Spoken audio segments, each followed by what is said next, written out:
کہ مثلا جب ہم نے کہنا ہو میں ملا استاد سے، تو آگے میں نے کہا جاوید احمد غامدی صاحب سے، تو اب یہ استاد سے کی جگہ پر یہ آ گیا ہے، اس کی جگہ بدل ہے، ٹھیک ہے جی۔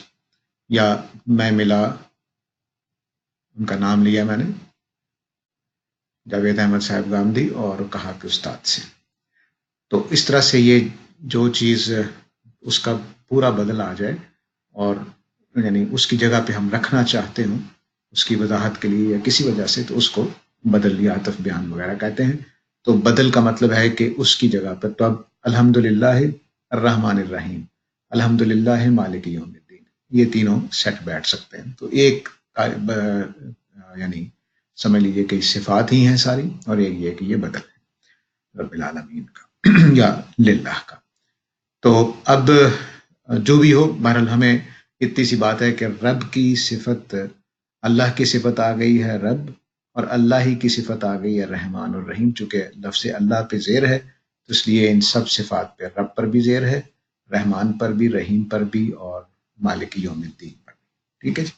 تو مالک کی زیر، رحمان کی زیر، رحیم کی زیر اور رب کی زیر، یہ صفت موصوف ہونے کی وجہ سے۔ اور آگے جو رحمان اور رحیم ہے، اس میں اردو زبان میں ہم اس طرح سے کم بولتے ہیں، کہ بولتے تو ہیں لیکن کم بولتے ہیں، کہ مثلا ہم نے کہنا ہو کہ زاہد نیک اور امیر آدمی ہے، ٹھیک ہے جی، تو ہم اور بیچ میں لے آتے ہیں، لیکن کبھی کبھی ہم اور کے بغیر بھی دو صفتیں اکٹھی کر دیتے ہیں، مثلا لمبا چوڑا آدمی، لمبی چوڑی کتاب، ٹھیک ہے جی۔ تو یہ لمبا چوڑا یا لمبی چوڑی، اس میں لمبا اور چوڑا ہم نے نہیں کہا، تو اور کے بغیر بھی صفت آ جاتی ہے۔ تو عربی زبان میں یہ ساری جتنی بھی صفات آئی ہیں وہ واو کے بغیر آئی ہیں، یعنی ایسا نہیں ہوا کہ الحمدللہ رب العالمین و الرحمن الرحیم و مالک یوم الدین، ایسا نہیں ہوا۔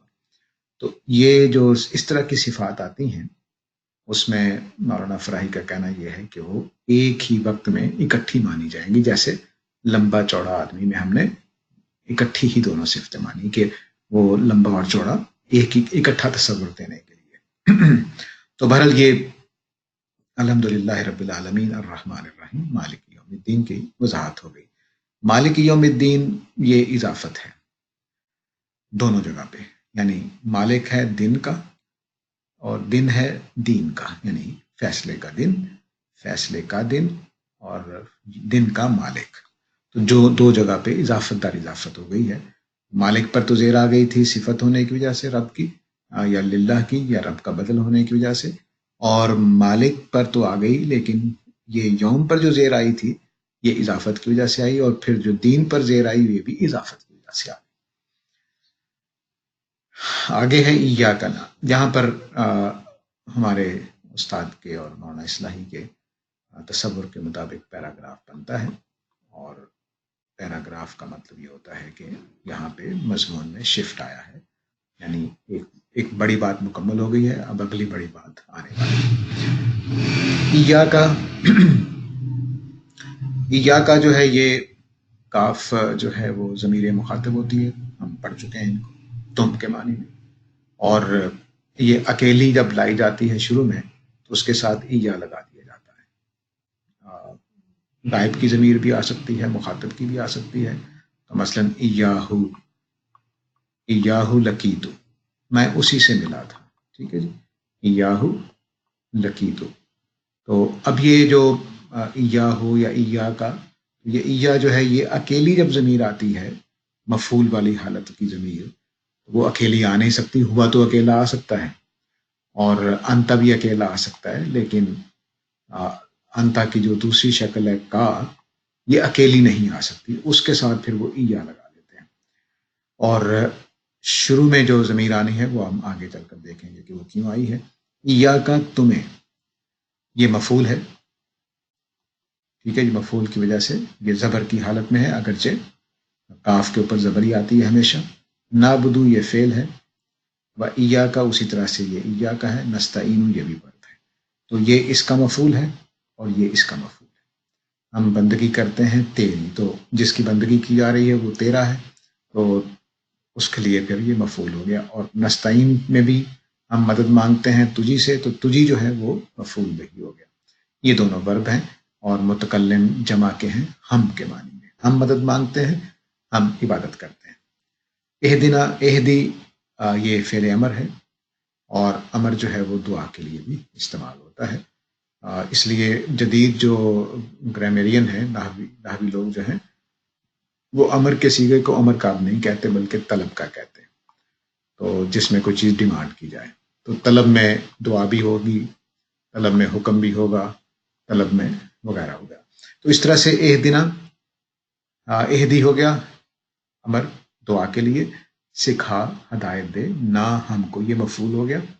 الصراط راستہ، یہ دوسرا مفعول ہو گیا.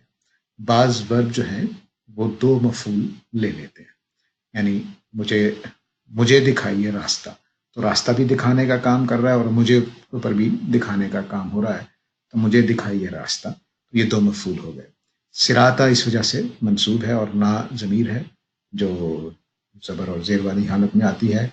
سکھا، دکھا ہمیں راستہ المستقیم، تو صراط چونکہ مفعول ہے تو اس کی صفت آگے مستقیم آئی ہے، تو وہ بھی زبر والی ہے. الف لام لگا ہوا دونوں پہ، دونوں واحد ہیں، دونوں مذکر ہیں. تو اہدنا الصراط المستقیم، تو ہمیں دکھا سیدھا راستہ.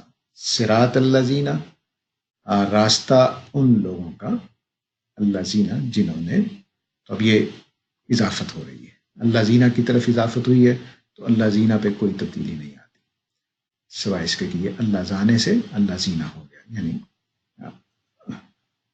بلکہ یہ ہر جگہ پہ ایسا ہی آتا ہے، اس لیے اس کو ایسے ہی مانے. تو صراط الذین، ان کا راستہ، یہ اضافت ہو گئی. انعمتا، تو نے انعام کیا، یہ ورب ہو گیا. علیہم، ان پر، یہ جار مجرور ہو گیا. ہم اور علا، یہ علا اور اس کے ساتھ ضمیر ہم. غیر المغضوب، انعمتا علیہم، علیہم چونکہ علا کی وجہ سے زیر والی تھی، جب اس کی صفت آئی تو وہ بھی زیر کے ساتھ آئی. غیر المغضوبی، اور غیر اپنے اگلے اسم سے اضافت ہوتی ہے. یہاں پر جو زیر ہے وہ اس ہم چونکہ زیر والی جگہ پہ ہے، علا کی وجہ سے اس پر زیر آنی چاہیے، تو اس لیے اس کا جو بھی آگے آیا ہے اس کی وجہ سے اس پر زیر آ گئی ہے. اور مغضوب جو ہے وہ اضافت کی وجہ سے زیر آ گئی، یعنی مغضوب کا غیر، مغضوب کا یعنی جو مغضوب نہ ہو اس کا. علیہم، مغضوب علیہم، یہ غضب علی جو ہوتا ہے، غضب علی اس کا مطلب ہوتا ہے پر ناراض ہونا. تو ورب کے بعد جو پریپوزیشن آتی ہے یہ وہ ہے. اور جب یہ بھی مشکل ہو جائے گا، تو جن پر کا مفہوم دینے کے لیے، تو ان کا راستہ جن پر تو نے انعام کیا. غیر المغضوب، مغضوب لوگوں کا راستہ نہیں. اب دوسرا طریقہ یہ ہو سکتا ہے کہ ہم اس کو اس کے ساتھ بھی اضافت مان لیں، تو اس پورے کا بدل بھی مان لیں، جیسا بدل ہم نے پڑھا ہے. صراط الذین انعمت علیہم، صراط غیر المغضوب علیہم. ٹھیک ہے جی. تو ان کا راستہ جن پر تیرا انعام ہوا، اور ان کا راستہ نہیں، ان کا راستہ جو غیر مغضوب ہیں، یعنی جن پر تیرا غضب نہیں ہوا، ان کا راستہ. ٹھیک ہے جی. تو دونوں ترجمے ممکن ہیں. ایک ترجمہ یہ ہے کہ صراط الذین انعمت علیہم، ان لوگوں کا راستہ جن پر تیرا انعام ہوا، جن پر تو غضبناک نہیں ہوا. تو یہ انعمت علیہم کے سے متعلق ہو گیا. اور اگر ہم اس کے ساتھ جوڑیں کہ ان کا راستہ جن پر تیرا انعام ہوا، ان کا راستہ جن پر تیرا غضب نہیں ہوا، تو یہ دونوں مفاہیم ممکن ہیں. یہ ترجیح دی جاتی ہے سیاق سباق اور اس کے پہلو سے. وللضالین، اور جس طرح سے غیر کے ساتھ معاملہ تھا ویسے ہی ضالین ہے، یہ بھی زیر کی حالت میں ہے. تو ان کا راستہ جو گمراہ نہیں. ٹھیک ہے. تو یہ اس طرح سے ہم اس کو جو ساری زیریں ہیں، ساری زبریں ہیں، وہ ہم نے سمجھ لی ہیں. تو یہ سورہ فاتحہ ہے. اب اس کو ہم نے صرف ابھی اس کا جو بھی گرامر کا فہم تھا وہ حاصل کیا ہے. آگے چلتے ہیں. مدرسہ افراحی میں کسی بھی کلام کو سمجھنے کے لیے سب سے بنیادی چیز الفاظ ہیں، اور الفاظ کے معنی کا صحیح معلوم ہونا یہ کلام کو سمجھنے کے لیے بہت ناگزیر ہے. اگر آپ کو الفاظ کے معنی معلوم نہیں ہے تو یا پوری طرح سے معلوم نہیں ہے تو آپ اس کے صحیح معنی تک نہیں پہنچیں گے. یہ مفردات جو ہے یہ ٹرم ہے الفاظ کے لیے اس حالت میں جب وہ جملے میں نہ ہو. مفرد کا مطلب ہوتا ہے الگ. ٹھیک ہے جی. تو الگ الگ الفاظ کے لیے مفردات کا لفظ بولا جاتا ہے. تو ڈکشنری کے اندر مفردات لکھے ہوتے ہیں، لیکن کتاب کے اندر جب ہم جملہ بنا رہے ہوتے ہیں تو وہ مفردات نہیں لکھے ہوتے، کلام لکھا ہوتا ہے. تو مفردات کی تحقیق کا مطلب یہ ہے کہ الگ الگ الفاظ کا کیا مفہوم، کیا کیا مطلب ہوتا ہے. تو مفردات کا یہ اس لیے جو پرانی کتابیں ہمارے لغت کی ملیں گی وہ اس ٹائٹل سے ہوں گی، مفردات القرآن. ٹھیک ہے جی. کہ قرآن کے الفاظ، مفردات القرآنی، قرآن کے الفاظ یعنی قرآن میں آئے ہوئے الفاظ کی الگ الگ جگہ پہ ان کے میننگ کیا ہیں. تو یہ ان کی ہم تحقیق ضروری ہوتی ہے. ہر لفظ کا تحقیق کا مطلب صرف اتنا ہے کہ کچھ باتیں جو آپ لوگوں کے سامنے آنی چاہیے. ہر لفظ کی تحقیق ضروری نہیں ہوتی ہے کیونکہ وہ زبان میں تواتر میں موجود ہوتی ہے، لیکن ہم جب سیکھنے کی جگہ پہ ہوتے ہیں تو ہمارے لیے ہر بات ایسا ہی ہوتی ہے کہ نہیں ہوتی ہے. اس لیے پھر مفردات کی تحقیق کا مطلب یہ بھی ہے کہ ہم ایک لفظ کی تحقیق کر رہے ہیں اور جو اس کے معروف معنی ہے اس پہ ہمیں اطمینان نہیں ہے، تو ہم مزید کلام کو دیکھ رہے ہیں ان کے، اور کلام کو دیکھتے ہوئے ہم ان کی اصل معنی تک کوشش کر رہے ہیں. تو تدبر قرآن میں اور البیان میں مفردات کی کچھ نئی تحقیقات یا نئے اس میں اضافے بھی ہیں، چونکہ مولانا فراہی کی کتاب بھی مفردات القرآن کے نام سے موجود ہے. انہوں نے بھی بعض الفاظ کے وہ پہلو جو اہل لغت نے فراموش کر دیے تھے اور اس کی وجہ سے قرآن کی تفسیر میں بھی وہ پہلو آ گئے، تو پھر انہوں نے اس پر باقاعدہ کام کیا. تو مفردات جو ہیں ان کے بارے میں کچھ چیزیں جاننی ضروری ہے. جو بے ہے اس کا ہم عام طور سے ترجمہ کرتے ہیں، کے ساتھ ترجمہ کرتے ہیں. جیسے ہم نے مثال پڑھی تھی کہ کلاس میں کہ کتبت بالقلم، میں نے قلم کے سے لکھا یا قلم کے ساتھ لکھا. کتبت بالقلم، میں نے قلم سے لکھا، قلم کے ذریعے سے لکھا، قلم کے ساتھ لکھا. ٹھیک ہے جی. تو یہ سارے مفہوم اس کے اندر موجود ہوتے ہیں، اور بھی بہت سارے ہیں. ایک نیا ہم یہاں پر دیکھنے جا رہے ہیں کہ ہم بھی اس کا ترجمہ یہی کرتے ہیں اللہ کے نام سے. تو اس سے کا مطلب کیا ہے؟ جب ہم کہتے ہیں اللہ کے نام سے، تو مثلا بھئی ہم کہتے ہیں اللہ کے نام پر مجھے خیرات دے دو، تو اس کا کیا مطلب ہے؟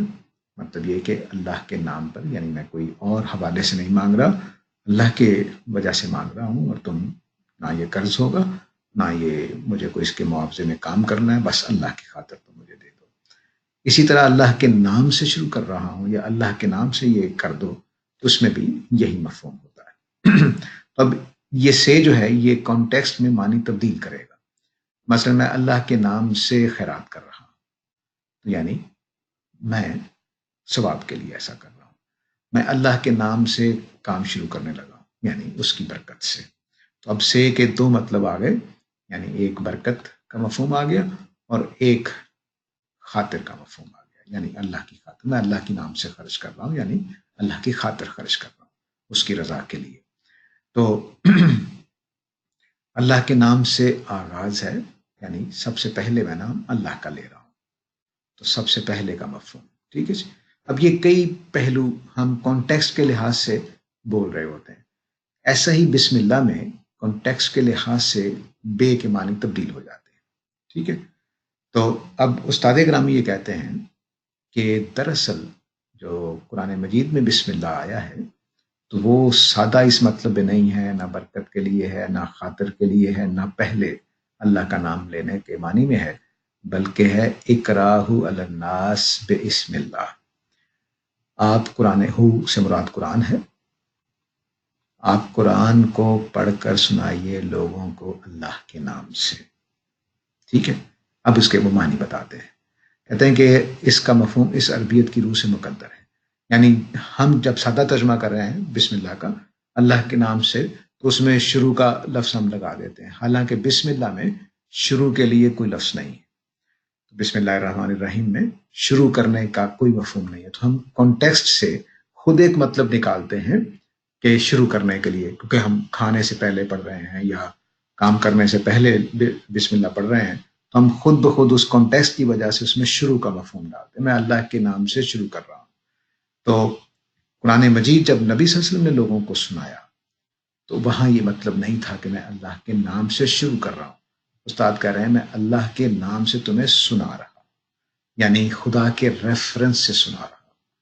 تو یعنی اللہ رحمان و رحیم کے نام سے یہ قرآن لوگوں کو پڑھ کر سناؤ اے پیغمبر. تو صحیح ترجمہ بسم اللہ کا یہ ہوگا قرآن مجید میں جب نبی صلی اللہ علیہ وسلم بول رہے تھے. چنانچہ اس لحاظ سے دیکھیں تو اس میں بے گویا سند کے مفہوم میں، یعنی سرٹیفیکیشن کے مفہوم میں، کہ قرآن مجید کی یہ آیت میں اللہ کے نام سے پڑھ کے سنا رہا ہوں، یعنی اللہ کی طرف سے اس کے ریفرنس سے سنا رہا ہوں. تو گویا اس کے ساتھ اللہ کا یہ سورہ سرٹیفائیڈ ہے خدا کی طرف سے. اور یہ قرآن مجید اور نبی صلی اللہ علیہ وسلم سے متعلق تورات کی اس پیشین گوئی کا ظہور ہے، جس میں بتایا گیا ہے کہ آپ خدا کا کلام خود اسی کے نام سے لوگوں کے سامنے پیش کریں. تو بسم اللہ کو قرآن مجید میں دو مقصد سے رکھا گیا. ایک یہ کہ آپ لوگوں کو پڑھ کر سنائیں گے اللہ کے نام سے، یعنی خدا کی سرٹیفائیڈ کلام کے طور پر. اور دوسرا یہ کہ یہ تورات میں جو آپ کے بارے میں پیشین گوئی آئی تھی اس کے مطابق بھی آپ نے یہی کرنا تھا. تو یہ استثناء ڈیوٹرانومی کا یہ چیپٹر 18 ہے، اس کی 18 اور 19 ورسز ہیں. میں ان کے لیے انہی کے بھائیوں میں سے تیری مانند ایک نبی برپا کروں گا. حضرت موسیٰ کو کہا جا رہا ہے کہ میں انہی کے بھائیوں میں سے، یعنی یہود کے بھائیوں میں سے تیری مانند، یعنی حضرت موسیٰ کی مانند ایک نبی برپا کروں گا. اور اپنا کلام، حضرت موسیٰ کی بہت ساری چیزیں آپ سے ملتی ہیں. مثلا آپ ایک مقتدر بادشاہ کی طرف رسول بنا کر بھیجے گئے، نبی صلی اللہ علیہ وسلم ایک مقتدر قبیلے کی طرف رسول بنا کر بھیجے گئے. اس نے بھی آپ کو نکال دیا. حضرت موسیٰ نے بھی فرعون سے آزادی حاصل کی اور نکل پڑے. حضرت پیغمبر محمد صلی اللہ علیہ وسلم بھی مکہ سے مدینہ کی طرف نکل گئے. وہاں پر آپ کی جو قوم تھی وہ اس کو حکومت حاصل ہوئی. نبی صلی اللہ علیہ وسلم کی بھی جو قوم تھی اس کو حکومت حاصل ہوئی. تو اس طرح کی بہت ساری سملیرٹیز ہیں. تو میں تیری مانند ایک نبی برپا کروں گا اور اپنا کلام اس کے منہ میں ڈالوں گا. اپنا کلام اس کے منہ میں ڈالوں گا، یعنی عام طور سے یہ ہوتا ہے کہ کوئی مفہوم القاء ہو جائے. نہیں، اللہ نے خود جو الفاظ چنے وہی نبی صلی اللہ علیہ وسلم کی منہ سے سنائی دیے، اور جو کچھ میں اسے حکم دوں گا وہی ان سے کہے گا. اور جو کوئی میری ان باتوں کو، جن کو وہ میرا نام لے کر کہے گا، میرا نام لے کر بسم اللہ الرحمن الرحیم، نہ سنے تو میں ان کا حساب اس سے لے لوں گا. تو گویا یہ ایک پیشین گوئی ہے جس کا ظہور پورے قرآن مجید میں ہوا ہے کہ تمام جو کلام ہے قرآن مجید کا وہ بسم اللہ سے شروع ہو کر سنایا جاتا تھا. تو اب نبی صلی اللہ علیہ وسلم اس کو دو معنی میں استعمال کرتے تھے. ایک یہ کہ یہ خدا کی طرف سے ہے، اور دوسرا آپ کے اس عمل کے ذریعے سے وہ پیشین گوئی پوری ہوئی جس کا تورات میں ذکر ہے. تو بے جو ہے اس کی تحقیق، مفردات کے بارے میں ہم بات کر رہے تھے، تو بے کی تحقیق یہ ہے کہ یہ کئی معنی میں آ سکتا ہے. اور دو تین کی مثال ہم نے دیکھی. قرآن مجید میں جب نبی صلی اللہ علیہ وسلم قرآن سنا رہے تھے، یا قرآن مجید میں اب جو جہاں لکھا ہوا ہے، تو وہ اصل میں دو چیزوں کی نشانی ہے. ایک سند کی، سرٹیفائیڈ ہونے کی، اور دوسرا اس پیشین گوئی کا ظہور ہے. دو لفظ اور ہیں اس بسم اللہ کے اندر بھی اور سورہ فاتحہ کے اندر بھی، الرحمن الرحیم. یہ دونوں رحمت ہی کے صفت کے سیغے ہیں، لیکن معنی کے لحاظ سے دیکھیے تو ان میں واضح فرق ہے. استاذ امام امین احسن اصلاحی نے اپنی تفسیر تدبر قرآن میں اس فرق کی وضاحت فرمائی ہے. وہ لکھتے ہیں اس میں رحمان غضبان اور سکران کے وزن پر مبالغے کا صیغہ ہے۔ یہ جو رحمان کا صیغہ ہے، یہ آپ لوگوں کو یاد ہوگا کہ ہم نے کہا تھا کہ زارابا میں ایک فے کلمہ ہے، ایک عین کلمہ ہے اور ایک لام کلمہ ہے، ٹھیک ہے۔ تو اب رحمان میں رحمہ، ٹھیک ہے جی۔ فے کلمہ کون سا ہے؟ رے، عین کلمہ ہے، لام کلمہ میم، ٹھیک ہے جی۔ تو رحمہ میں اب رحمان اور اس سے بن گیا رحمان، رحمان۔ تو کیا ہوا؟ فے کلمہ کے بعد عین کلمہ اور عین کلمے کے بعد لام کلمہ اور پھر آنے لگا ہوا ہے۔ اب غضب سے دیکھیے، غضبہ، غضبہ وہ غضبناک ہوا، وہ غصے ہوا، تو غضبہ میں غضبان کر دیا، تو غضبان۔ اب رحمان کے جو عین کلمہ ہے اس پر جزم ہے، تو اس کے بھی عین کلمہ پر جزم ہے، ٹھیک ہے جی۔ تو اب جو جتنے بھی الفاظ اس سٹرکچر کے ہوں گے کہ تینوں کلمات کے بعد آنے لگا ہوا ہے اور عین کلمہ پر جزم ہے اور فے کلمہ پر زبر ہے، غضبان، سکران، تو یہ اس کو ہم وزن کہتے ہیں۔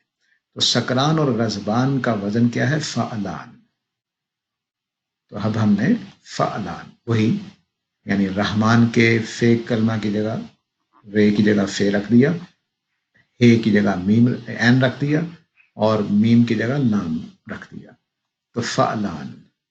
تو فعلان جو ہے یہ کیا بن گیا؟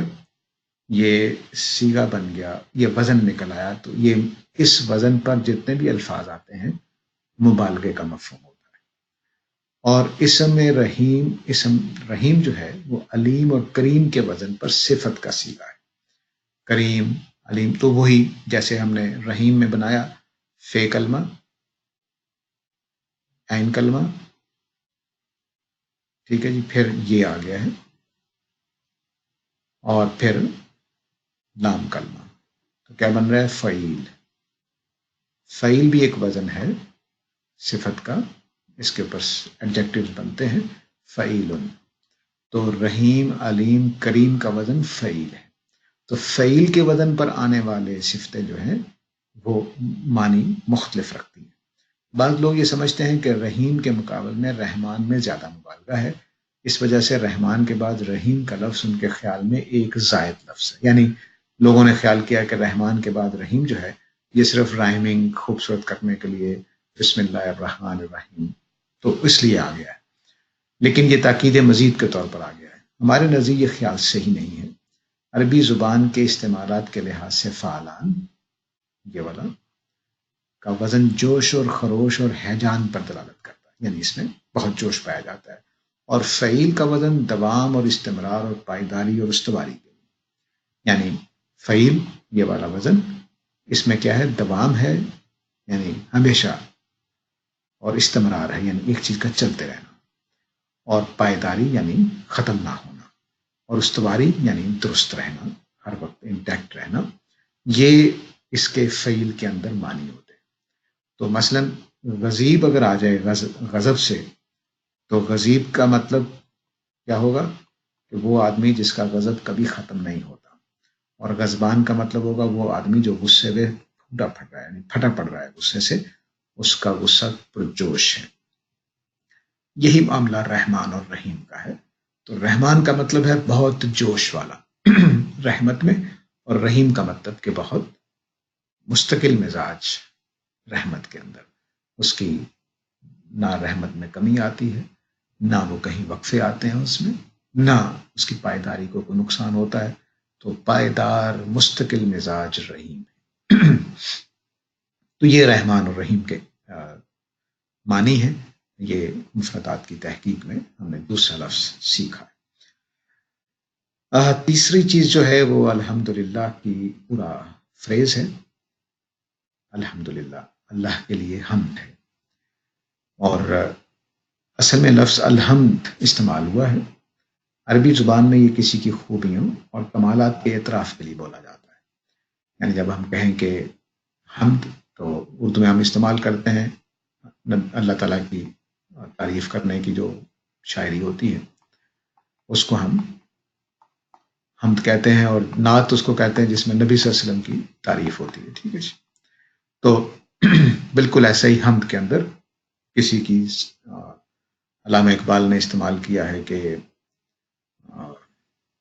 خوگر حمد سے تھوڑا سا گلہ بھی سن لے، کہ اے اللہ ہم تیری تعریف کرتے رہتے ہیں، ہم عادی ہیں، خوگر ہیں تیری حمد کے، تو اب ہم سے خوگر حمد سے، ہم جو حمد کرنے کے عادی ہیں ان سے تھوڑا سا گلہ بھی سن لے. ٹھیک ہے جی. تو یہ ہم جو ہے وہ تعریف کرنے کے معنی میں، کمالات کے اعتراف کے معنی میں، خوبیوں کو کے اعتراف کے لیے، پھر ان خوبیوں اور کمالات کا فیض اگر حمد کرنے والے کو بھی پہنچ رہا، فیض پہنچ رہا. ٹھیک ہے. مثلا میں آپ کی تعریف کروں کہ بڑے شاندار آدمی ہیں، لیکن جیسے ہی آپ میرے کچھ چیزیں دینے لگ جائیں، کوئی تحفے تحائف، میں معذرت چاہتا ہوں، مانگنا نہیں چاہ رہا، میں صرف وضاحت کر رہا ہوں، تو اگر آپ کا فیض مجھ تک پہنچنے لگے تو پھر اس شکریہ کا مفہوم بھی آ جائے گا. خالی میں تعریف نہیں کروں گا بلکہ شکریہ بھی ادا کروں گا. تو اگر کمالات کا فیض اگر حمد کرنے والے کو پہنچ رہا ہو تو اس میں شکر کا مفہوم آپ سے آپ شامل ہو جاتا ہے. جب میں اب آپ کو جب تحفہ ملنے پر میں کہوں کہ آپ بڑے اچھے آدمی ہیں، تو اس کا مطلب کیا ہوا کہ میں آپ کی خالی تعریف نہیں کر رہا بلکہ شکریہ کی جگہ پر یہ لفظ بول رہا ہوں، شکریہ ادا کرنے کے لیے یہ لفظ بول رہا ہوں. تو آپ سے آپ اس کے اندر شکریہ کا مفہوم شامل ہو گیا. یہ استاد کے الفاظ ہیں. چنانچہ وقالوا الحمد للہ الذی ہدانا لہذا وما کنا لنہتدی، یہ قرآن کے جو الفاظ ہیں سورہ 7 کے اندر، آراف کے اندر، اس میں یہ الفاظ ہیں کہ اللہ کا شکر ہے جس نے ہمیں اس چیز کی ہدایت دی. وآخر دعواہم ان الحمد للہ، جنت میں بیان کیا گیا ہے کہ باتیں کرنے کے بعد، کھانے پینے کے بعد کہا کریں گے شکر ہے الحمد للہ رب العالمین.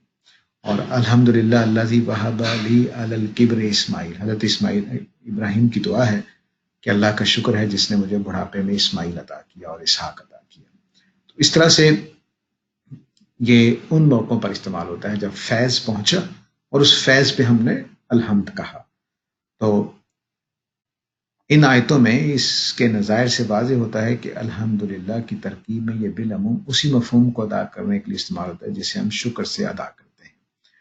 اس سورہ میں اگر غور کیے تو یہ اسی جذبہ شکر سپاس یعنی تھینکس گیونگ کی تعبیر ہے، جو اللہ تعالیٰ کی عالمگیر ربوبیت، عالمگیر پوری دنیا کے لیے، پوری کائنات کے لیے، ربوبیت مالک ہونا اور پالنا، پروویژن کہہ لیجیے، اور بے پایاں رحمت، بے پایاں جس کا کوئی انتہا نہ ہو، کہ مشاہدے اور قیامت میں اس کی ہماگیر دینونت، ہماگیر سب کو گھیرنے والی، سب کو پکڑنے والی دینونت، فیصلہ کے بارے میں انبیاء علیہ السلام کی تذکیر سے پیدا ہوتا ہے یا پیدا ہونا چاہیے. اب اتنا کچھ دیکھنے کے بعد اور انبیاء کی بات سننے کے بعد ہم اللہ کا شکر ادا کرنا چاہتے ہیں. تو یہ پورا فریز جو ہے یہ تعریف کی بجائے، مولانا اصلاحی اور غامدی صاحب کی تحقیق یہ ہے کہ تعریف کے بجائے یہ شکر کے لیے زیادہ موضوع ہے. ٹھیک ہے جی. انہوں نے قرآن سے یہ مثالیں بھی دے دی. تو اب اس میں الحمدللہ رب العالمین کا ترجمہ تعریف کی بجائے یہ لوگ شکر کے ساتھ کریں گے. تو اس کے بعد اہم لفظ رب ہے. رب کے معنی اصلاً پالنے والے کے ہیں، اور پھر اس مفہوم کے لازمی نتیجے کے طور پر مالک اور آقا کے معنی اس لفظ میں پیدا ہو گئے. جس طرح وہاں تھا کہ شکریہ جب میں نے تعریف کی آپ کی، ویسے جب تک مجھ تک آپ کا کوئی فائدہ نہیں پہنچا تھا تو وہ صرف تعریف تھی، لیکن جیسے ہی آپ نے مجھے تحفہ دیا اور تب میں نے کہا یہ آپ بڑے اچھے آدمی ہیں، تو اس کا مطلب کیا ہوا کہ میں شکریہ ادا کرنا چاہتا ہوں. وہاں یہ مفہوم آیا تھا. یہاں اب یہ ہوتا ہے کہ پالنے والا، مثلاً آپ مجھے روزانہ کھانا کھلا رہے ہوں، پالا پوسا آپ نے ہو، گھر مجھے آپ نے لے کر دیا ہو، جاب میں جو بھی نوکری ہے وہ بھی آپ نے مجھے لے کر دی ہو، بلکہ کھانا پینا سب کچھ آپ، تو پھر میں آپ کا کیا ہوا؟ یعنی سب کچھ آپ دے رہے ہیں. تو اس وجہ سے یہ جو وہی پہلا جذبہ جو ہے اسی طرح کا ایک جذبہ پیدا ہوتا ہے. جب سب کچھ آپ نے میرے اس گوشت پوست میں ہر چیز آپ کے کمائی سے بنی ہے تو پھر میں آپ ہی کا ہوا نا، تو آپ میرے مالک ہو گئے. تو اس طرح سے خدا کے ساتھ ہمارا رب ہونے کا جو رشتہ ہے اس کے اندر آپ سے آپ مالک اور آقا ہونے کے معنی پیدا ہو جاتے ہیں. تو رب کے اندر پالنے والے سے زیادہ، یعنی اس کے مقابلے میں زیادہ آقا کا مفہوم ہے. ٹھیک ہے جی. تو اور اردو کے پروردگار کی طرح، جیسے اردو میں پروردگار کا لفظ ہے، ایسا غلبہ حاصل کر لیا کہ پرورش کرنے والے کے معنی عربی میں اب استعمال باقی نہیں رہا. اسی وجہ سے آپ دیکھیں گے رب حاضل بیت، اب بیت کو تو پالنے والا کوئی نہیں ہوتا نا، تو رب حاضل بیت اس گھر کا مالک، تو مالک کا مفہوم آ گیا. ٹھیک ہو گیا جی. تو یہ رب کے لفظ کے بارے میں بات واضح رہنی چاہیے. ایجاد پہ ہم نے بات کر لی ہے. یہ مفعول ضمیر ہے، منفصل ہے. منفصل کا مطلب الگ کر کے لکھی گئی ہو، اور جڑ کر، کیونکہ یہ جو مفعول اور زیر والی ضمیریں ہیں یہ جڑ کر آتی ہیں. یعنی ہم کہیں گے زارابا کا، اس نے تمہیں مارا، تو اب یہ جڑ کر آئے گی، الگ نہیں آئے گی. تو لیکن جب الگ آئے گی تو اس کے ساتھ ایجا کا آ جائے گا. پہلے ہم بات کر چکے ہیں. نابدو، اس میں یہ اسی سے لفظ عبادت بنتا ہے. تو عبادت کا لفظ عربی زبان میں اصلاً خضوع اور تذلل، خضوع جھکنا، تذلل چھوٹا، گھٹیا پن محسوس کرنا کہ میں اس کے مقابلے میں گھٹیا ہوں. تو یہ جھکاؤ، اس کا مفہوم ہم لے لیتے ہیں جھکنا. ٹھیک ہے جی. تو کسی بڑے کے آگے ہم جو تذلل ذلیل ہونا سے لکھنا وہ لفظ ہے، اپنے آپ کو چھوٹا محسوس کرتے ہیں، اس کے لیے تذلل آتا ہے. تو خضوع بھی جھکاؤ ہے، تذلل بھی جھکاؤ ہے، لیکن اس میں اپنے آپ کو چھوٹا سمجھنے کا مفہوم ہوتا ہے. قرآن میں یہ خضوع و خشوع، وہی خضوع جو پہلے آیا ہے، اور خشوع خشیت ڈرنا کے لیے خاص ہو گیا ہے، جو بندہ اپنے خداوند کے لیے ظاہر کرتا ہے. ویسے تو یہ ہر جھکنے کے لیے استعمال ہو سکتا ہے، لیکن قرآن مجید میں یہ کسی اور کے آگے جھکنے یا کسی اور کے آگے چھوٹا محسوس کرنے کی بجائے خدا کے لیے خاص ہو گیا ہوا ہے. اگرچہ عربی میں عبد غلام کو بھی کہتے تھے، جو مثلا آپ کا غلام ہو اس کو بھی کہہ لیتے تھے. تو مثلا یہ کہا جائے گا کہ فلان عبدو کا، فلاں آدمی تیرا غلام ہے، تو یہ بالکل عربی میں ممکن تھا.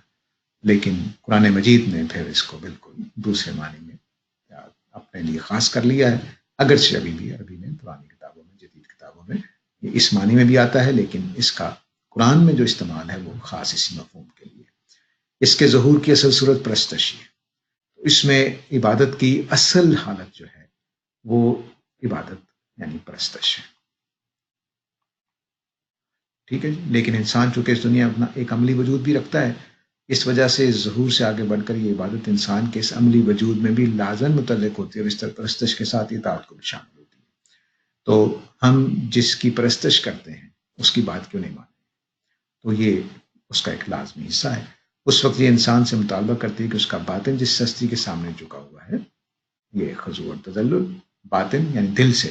تو جب ہم کسی کے آگے اپنے آپ کو انفیریئر محسوس کرتے ہیں تو دل میں ہم مان رہے ہوتے ہیں کہ وہ بڑا ہے، میں چھوٹا ہوں.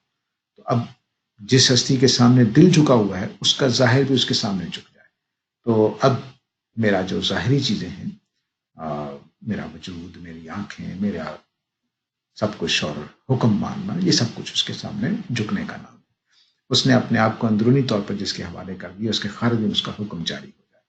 تو اگر میں دل سے اس کے روب میں ہوں تو اس میں کیا مسئلہ ہے کہ میں حکم بھی اس کے مانوں، یہاں تک کہ اس کی زندگی کا کوئی پہلو اس سے مستثنا نہ رہے، ایکسیپشن نہ رہے اس میں. یہی عبادت ہے جسے شرک کی ہر الائے سے پاک کر کے اللہ کے لیے خاص کرنے کا اقرار اس آیت میں کیا گیا. تو گویا پرستش اپنے آپ کو جھکا دینا، ظاہری اور داخلی دونوں معنی میں، اور اس کے حکم کو ماننا، یہ گویا عبادت کا پورا مفہوم ہے. تو اس سورہ میں شرک کی ہر الائے سے پاک کر کے اللہ کے لیے اس کو خالص کر دینے کا کہا گیا. کچھ اسالیب کی بات ہو جائے.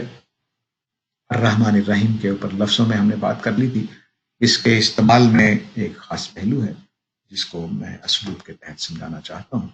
دونوں صفتوں میں سے کوئی صفت بھی برائے بیت نہیں ہے. برائے بیت یعنی بس جیسے شعر میں شعری ضرورت کے لیے آ جاتی ہے، بیت کا مطلب شعر ہوتا ہے، جو شاعری میں ہوتا ہے. تو اس میں بعض اوقات ہم ایسے الفاظ لے آتے ہیں جو وزن پورا کرنے کے لیے یا شعر کی جو رائمنگ ہے اس کو پورا کرنے کے لیے یا شعر میں خاص کیفیت پیدا کرنے کے لیے لے آتے ہیں. اس کا معنی سے اتنا زیادہ تعلق نہیں ہوتا. تو یہ کہہ رہے ہیں کہ دونوں صفتوں میں یعنی نہ رحمان نہ رحیم صرف کوئی شعری پوئٹک نیڈ کے لیے نہیں رکھا گیا، بلکہ ان میں سے ایک خدا کی رحمت کے جوش و خروش کو ظاہر کر رہی ہے اور دوسری اس کے دوام اور تسلسل. غور کیجیے تو معلوم ہوگا کہ خدا کی رحمت اس خلق پر ہے بھی اسی نوعیت سے.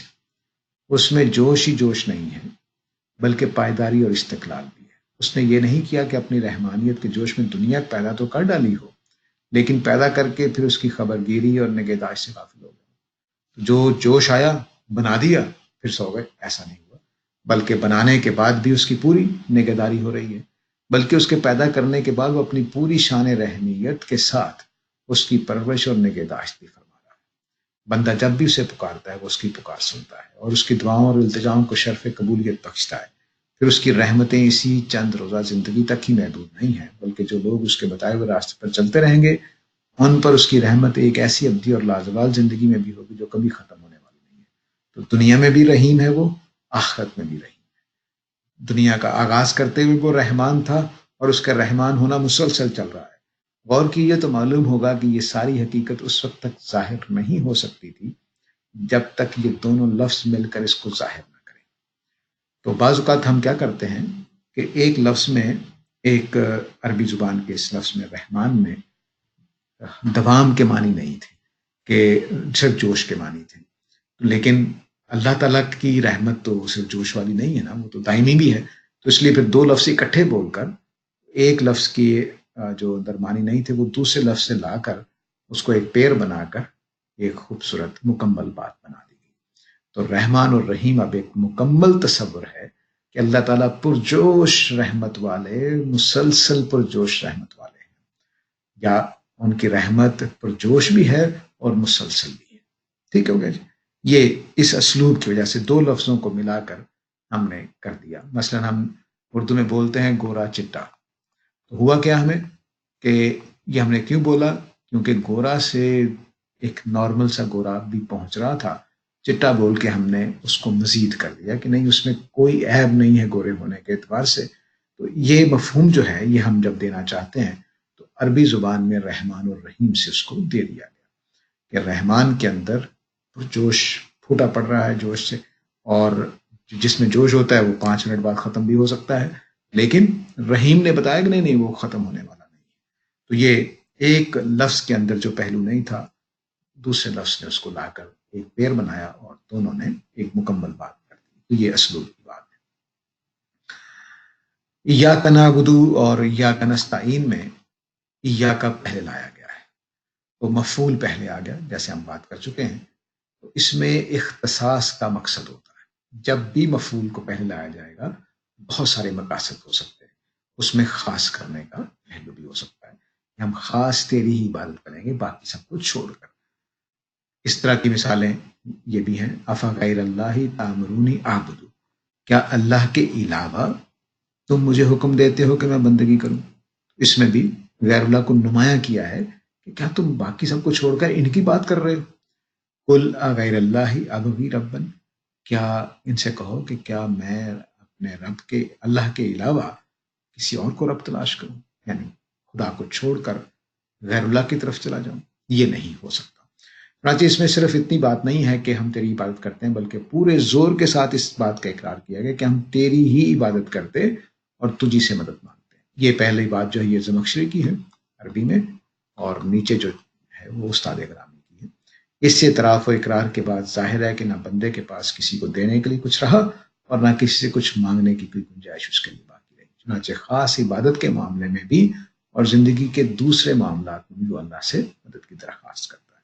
یعنی اگر میں نے بندگی کی توفیق مانگنی ہے تو وہ بھی اللہ سے، اور باقی چیزیں جو مانگنی ہے کھانا پینا کپڑے لتا یہ بھی، وہ سب کے ساتھ ہمیں خدا سے مانگنی ہے. صراط المستقیم میں جو اسلوب استعمال ہوا ہے وہ الف لام کی پہلو سے ہے. ان میں الف لام عہد کا ہے. یہ جو جملہ ہے یہ استاد کا ہے. البیان میں، ان میں الف لام عہد کا ہے. یہ جو الف لام ہے یہ عہد کا. عہد کا جو لفظ ہے یہ بار بار آتا رہے گا البیان میں الف لام کے بارے میں. عہد کا مطلب یہ ہوتا ہے کہ جو مخاطب اور سننے والے دونوں کے درمیان میں کسی وجہ سے معلوم ہے، خواہ اگلی بات کی وجہ سے، خواہ پچھلی بات کی وجہ سے، یا موقع محل میں جو بھی فضا ہے اس کی وجہ سے. تو ان میں الف لام عہد کا ہے، یعنی وہ سیدھی راہ جس کی وضاحت آگے کی آیت میں کی گئی. یہاں یہ اگلی آیت میں ہونے کی وجہ سے الف لام عہد کا آ گیا ہے.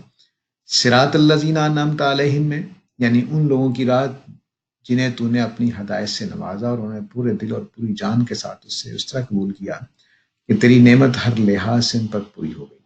یہ انعمت علیہم میں جو جملہ بولا گیا ہے کہ وہ مکمل کے معنی میں ہے. انعمت مکمل نعمت کے معنی میں ہے. یہ پہلے بھی میں شاید ان کلاسز میں بات کر چکا ہوں کہ عربی زبان میں فعل کئی درجات ہیں، یعنی آغاز سے مکمل، مکمل سے انجام تک پہنچانا، یہ سارے معنی اس کے اندر ہو سکتے ہیں. جیسے قتل، اس نے قتل کرنے کا آغاز کیا، اس کے لیے بھی آ جائے گا. اس نے قتل کر ڈالا، اس نے قتل کو انجام تک پہنچا دیا. تو لفظ قتل ہی استعمال ہوگا، ایک ہی لفظ استعمال ہوگا، لیکن کانٹیکسٹ کی وجہ سے اس کے اندر یہ مفاہیم آ جائیں گے. تو جیسے یقتلون النبیین، وہ نبیوں کو قتل کرنے کی کوشش کرتے رہے، کامیاب ہوئے یا نہیں ہوئے یہ الگ بات ہے. تو کوشش کا مفہوم بھی اس کے اندر آ جاتا ہے. تو انعمت علیہم چونکہ انعام کی جگہ ہے تو اس لیے مکمل معنی لینے کانٹیکسٹ کا تقاضا ہے. تو یہ کانٹیکسٹ میں جب فعل اپنے مکمل معنی دے رہا ہو تو پورے معنی آ جائیں گے. کوشش کے معنی دے رہا ہو، جیسے سورہ البقرہ کی آیت ہے یخادعون اللہ، وہ اللہ کو دھوکہ دیتے ہیں. تو اللہ کو دھوکہ نہیں دیا جا سکتا، تو ترجمہ کرنا چاہیے وہ اللہ کو دھوکہ دیتے ہیں، یعنی کوشش کرتے ہیں. ٹھیک. تو وہ کہتے ہیں کہ ان یعنی ان لوگوں کی راہ جنہوں نے اپنی ہدایت، تو نے اپنی ہدایت سے نوازا اور انہوں نے پورے دل اور پوری جان کے ساتھ اسے قبول کیا کہ تیری نعمت ہر لحاظ سے ان پر پوری ہو گئی. یعنی ان لوگوں کا راستہ ہمیں چاہیے جن پر آپ نے ہدایت نازل کی، انہوں نے پورے کھلے دل کے ساتھ پوری جان لگا کر اس کو قبول کیا اور پھر تیرا انعام بھی ان پر ہوا. ٹھیک ہے جی. سورہ نساء میں اس کی لسٹ اللہ تعالیٰ نے گنا دی ہے ان لوگوں کی. یہ کون کون لوگ ہیں؟ اس میں انبیاء ہیں، صدیقین ہیں، شہداء ہیں اور صالحین ہیں. یہ آیت علیہ من النبیین والصدیقین والشہداء والصالحین وحسن اولئک رفیقا. تو یہ نبیوں کو انعمت علیہم کہا گیا ہے یہاں پر، للذین انعم اللہ علیہم، وہی اسلوب اختیار کیا گیا ہے. تو ان میں نبی شامل ہیں، اس میں صدیقین شامل ہیں. صدیقین وہ لوگ ہیں جو نبیوں کی ان کے زمانے میں دلائل سنتے ہی تصدیق کر دیتے ہیں. شہداء وہ لوگ ہیں جو رسولوں کا ساتھ دینے کے لیے کھڑے ہوتے ہیں گواہی کے طور پر. اور صالحین وہ لوگ ہیں جو جن کو رسول اور نبی کا زمانہ تو حاصل نہیں ہوتا لیکن وہ نیک ہوتے ہیں، اور اگر حاصل ہوتا ہے تو وہ صدیقین اور شہداء کا درجہ نہیں پاتے لیکن صالحین رہتے ہیں. تو یہ چار طرح کے لوگ ہیں جن پر اللہ کا انعام ہوا. تو گویا سورہ انعام یہ کہہ رہی ہے کہ ان طرح کے لوگوں کا راستہ مجھے چاہیے. غیر المغضوب علیہم میں جو یعنی وہ لوگ جنہوں نے اپنی سرکشی کے باعث اس ہدایت کو قبول کرنے سے انکار کر دیا، یا قبول کیا تو دل کی آمادگی سے قبول نہیں کیا اور ہمیشہ اس سے نہراب پر مصر رہے، یعنی ڈاواڈول رہے. خدا کے جن بندوں نے ان کی اصلاح کرنا چاہیے انہیں جھٹلایا، یہاں تک کہ ان میں سے بعض کو اذیتیں دی اور بعض کو قتل کر ڈالا. چنانچہ اپنے ان جرائم کی پاداش میں خدا کے غضب کے مستحق ٹھہرے، یعنی معذب قومیں. ٹھیک ہے جی. یہ مراد ہو جائیں گی، لیکن یہاں اشارہ یہود کی طرف، وہ آگے صورتوں کے کانٹیکسٹ کی وجہ سے تو سورہ البقرہ میں ان کے اوپر اتمام حجت کیا گیا. وللضالین یعنی جنہوں نے دین کا چہرہ اپنی بدعتوں اور ضلالتوں سے اس طرح مسخ کر دیا کہ خود بھی اسے پہچاننے سے قاصر، یعنی انہوں نے دین کو بگاڑ دیا. اس میں اشارہ سیدنا مسیح کے پیروں کی طرف ہے جن پر تمام اتمام حجت آل عمران میں کی جائے گی.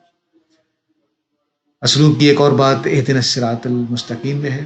آیت میں اہدنا الہ کے بغیر آیا ہے، یعنی اہدنا جو ہے وہ ایسے بھی آ سکتا ہے جیسے آیا ہے کہ سیدھا مفعول بنا دیا جائے، اور یوں بھی آتا ہے کہ اہدنا الی الصراط المستقیم. ٹھیک ہے جی، کہ ہمیں ہدایت کر سیدھے راستے کی طرف. اور یہاں پر الہ بیچ میں نہیں آیا، یعنی یہ الہ طرف کے مفہوم میں جو ہے وہ نہیں آیا، تو الہ کے بغیر آیا ہے. چنانچہ عربیت کی روح سے اب اس کا مفہوم صرف اسی قدر نہیں رہا کہ ہمیں سیدھی راہ دکھا، یعنی اگر الہ کے ساتھ آتا تو ہمیں بس رہنمائی کر دو جی ادھر جاتا ہے سیدھا راستہ، ایسا مطلب نہیں ہے، بلکہ اس میں بہت کچھ زیادہ ہو گیا ہے. یعنی اس پر ہمارے دلوں کو مطمئن کر دے، یعنی اس پر چلنے کا شوق عطا فرما، اس پر ثبات اور استقامت دے. یعنی ثبات کا مطلب ثابت قدمی، اور استقامت کا مطلب ہے مستقل مزاجی.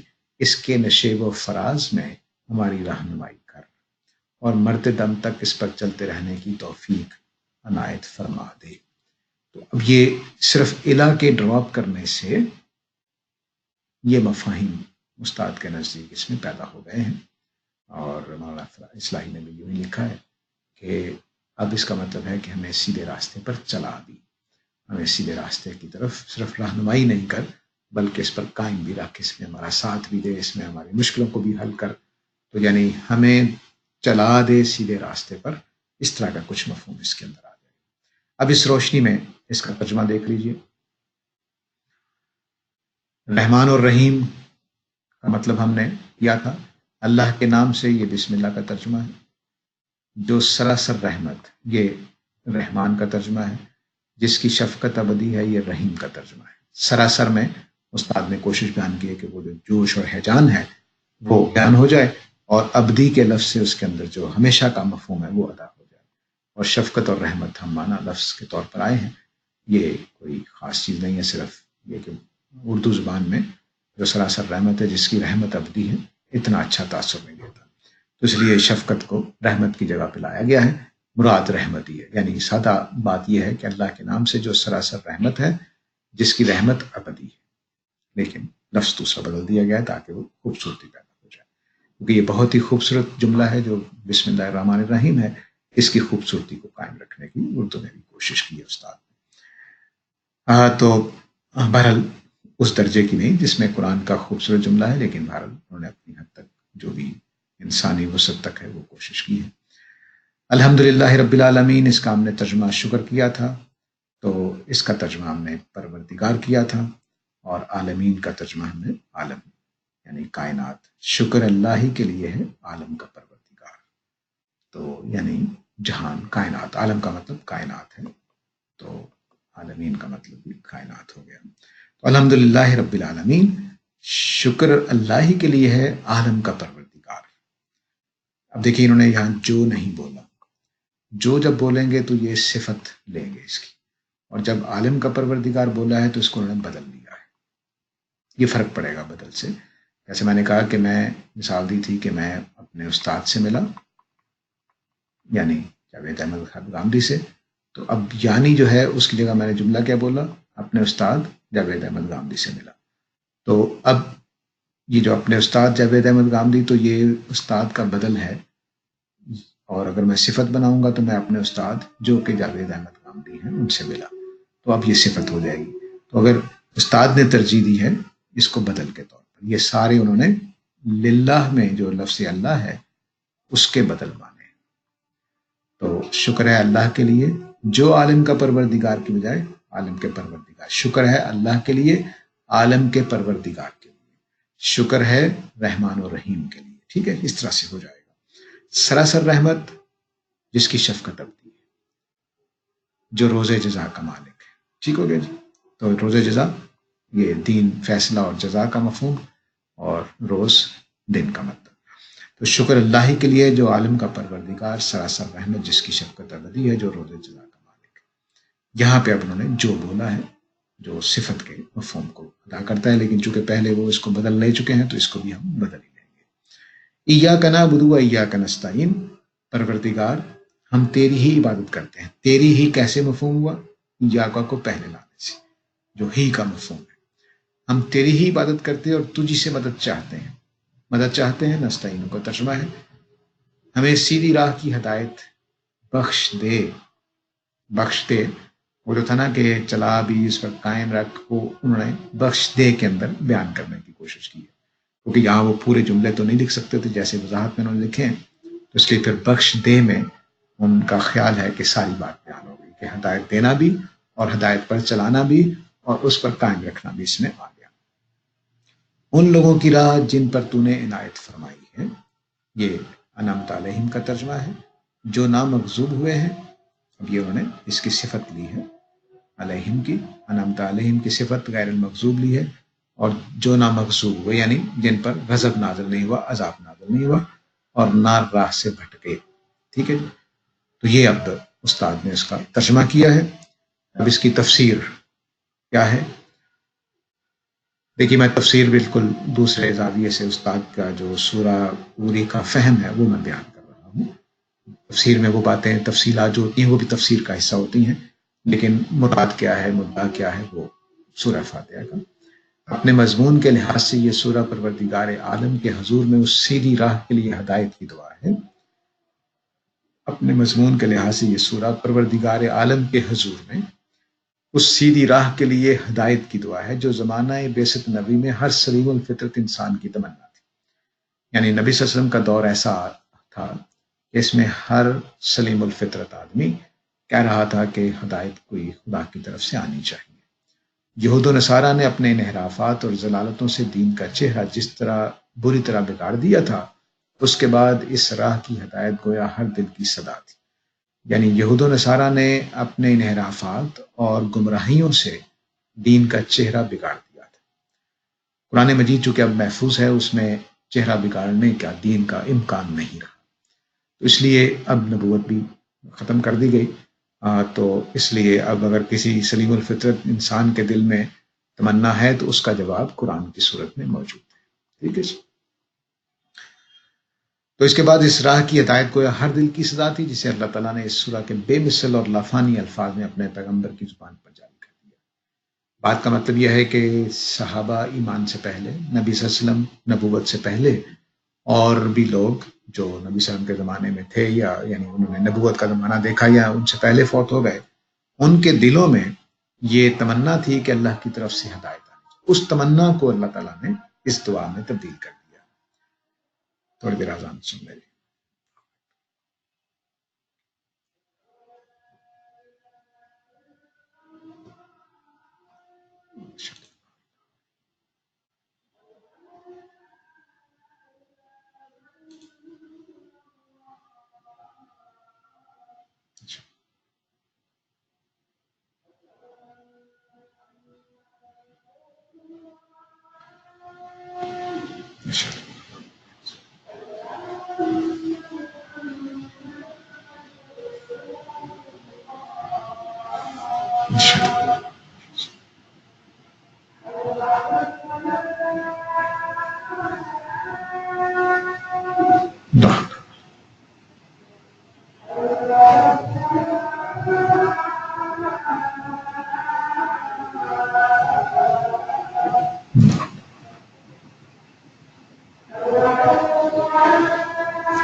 تو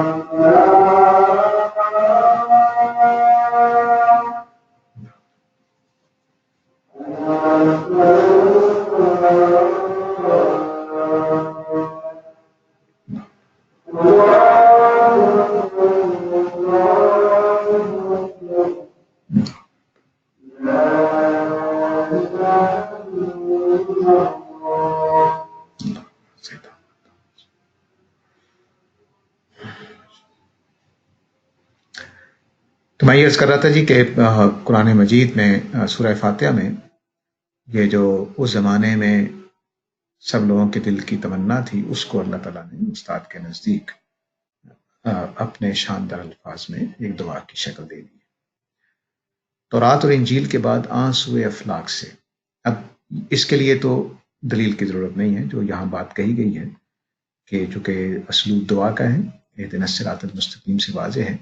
البتہ یہ ایک بات ہو سکتی ہے کہ ایک سلیم الفطرت ہر زمانہ بعثت نبوی کے ہر سلیم الفطرت انسان کی تمنا تھی. تو یہ کہاں سے انہوں نے لیا ہے؟ یہ مجموعی طور پر ایک تاثر ابھرتا ہے سورہ سے، کیونکہ دعا اللہ تعالیٰ نازل کر رہے ہیں اور انسانوں کو سکھائے گی، اس سے انہوں نے یہ غالباً مطلب لیا ہے. لیکن اتنی بات کہ یہ دعا ہے یہ واضح ہے. البتہ یہود و نصارہ کا لفظ کہاں سے آیا ہے؟ یہ آخر پہ جو انہوں نے مغضوب علیہم اور والضالین کی تفسیر کی ہے اس کی وجہ سے انہوں نے، تو یہ بھی لفظوں کے اندر بات موجود ہے. ٹھیک ہے جی. تورات اور انجیل کے بعد آنسو افلاک سے ایک نئی ہدایت کی دعا، یہی اس سورہ کا مرکزی مضمون ہے. تو تورات اور انجیل کے بعد یعنی ان کے کرپٹ ہو جانے کے بعد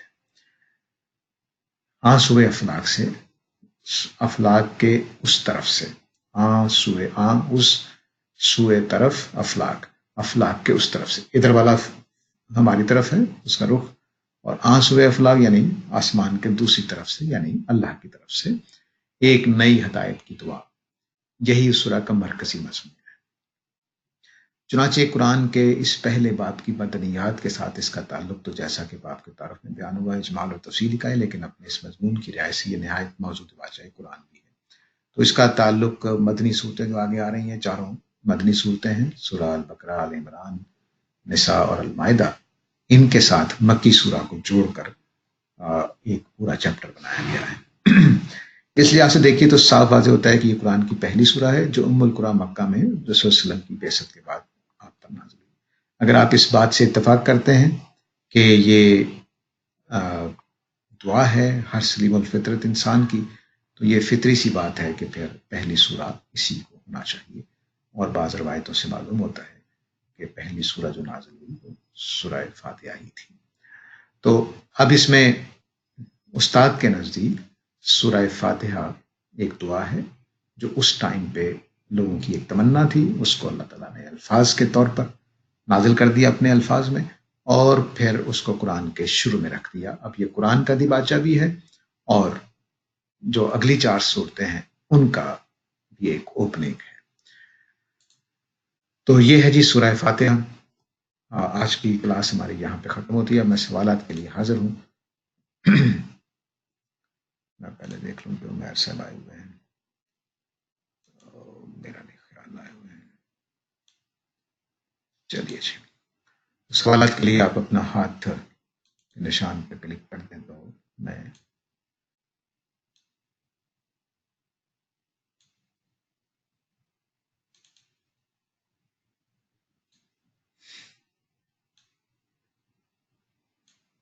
جی. طلعت وحید صاحبہ جی، آپ کا میں نے مائک اوپن کر دیا.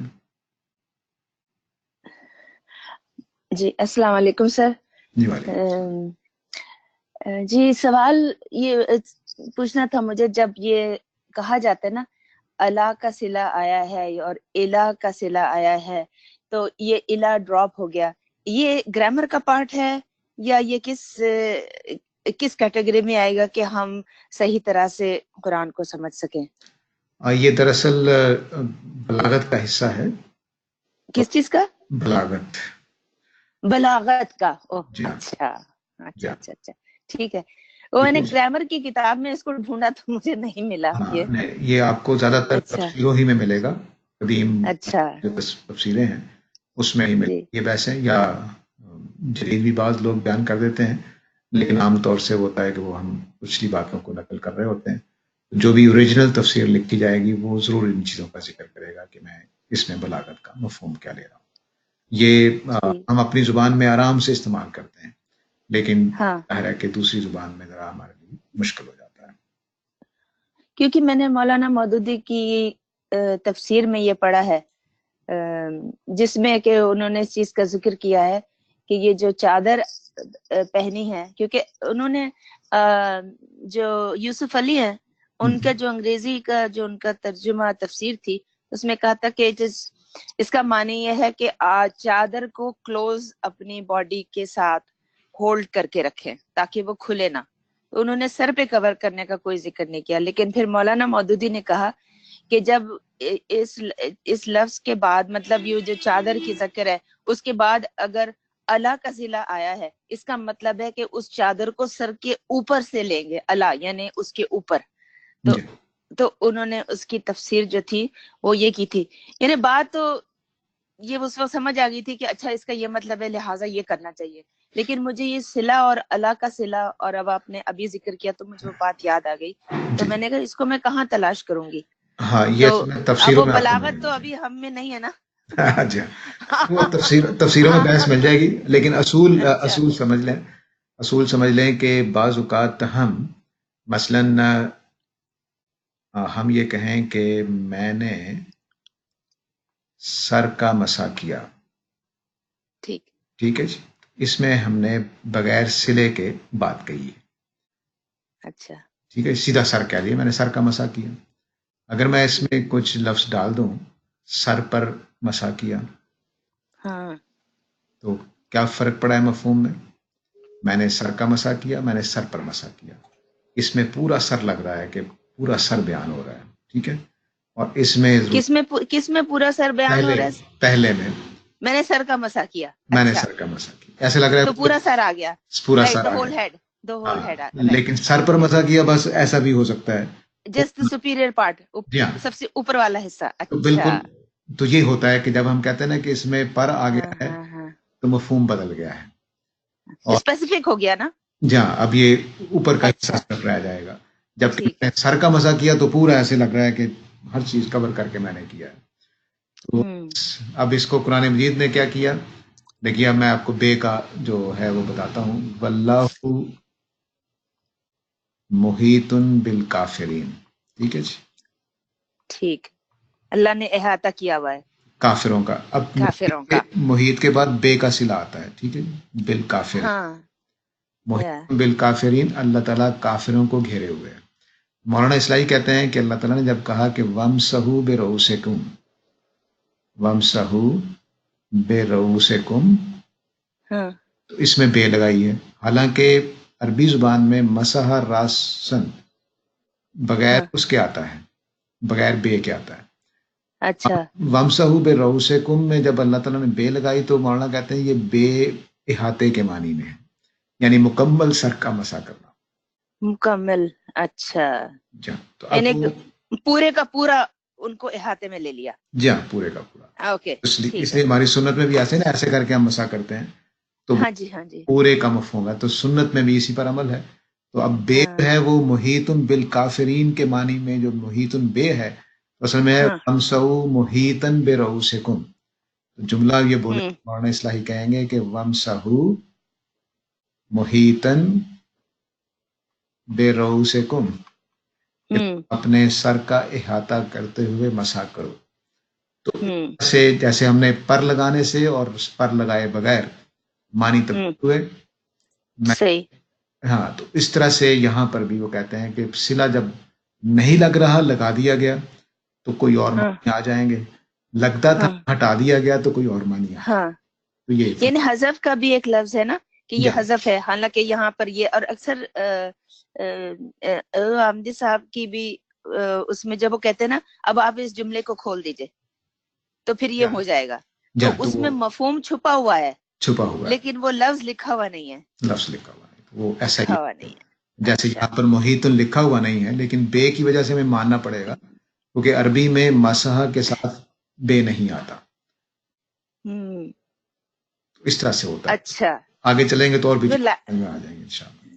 یعنی کہ پھر یہ جو عربی زبان ہے اور اس کا جو اسلوب ہے یہ جاننا بہت ضروری ہے کہ وہ اپنی زبان میں جب اس طرح کہتے تھے تو ہم اس کو ترجمے پہ صرف اس لفظ کا اپنی زبان میں کر کے ہم ریلائی نہیں کر سکتے کہ we are getting everything that we should from Quran. جی بالکل. تو ہم we are missing out on lot of things. تو عربی زبان سیکھنا تو پھر بہت ضروری ہو گیا. جی ہاں، اسی لیے ہمارے جو پرانے لوگ تھے وہ ترجمہ کرنے کے قائل نہیں تھے. وہ کہتے تھے کہ قرآن نہیں کرنا چاہیے کیونکہ یہ تو اس کے معنی ہی خراب کر دیں گے ہم.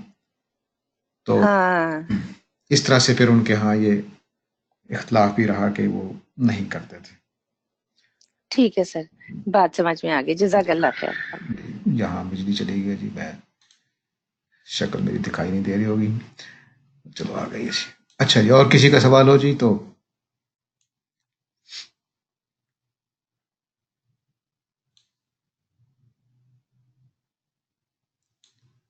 یہ تو لگتا ہے آج خوشخبری ہے، کوئی سوالات نہیں ہیں. اچھا جی آ گئے جی.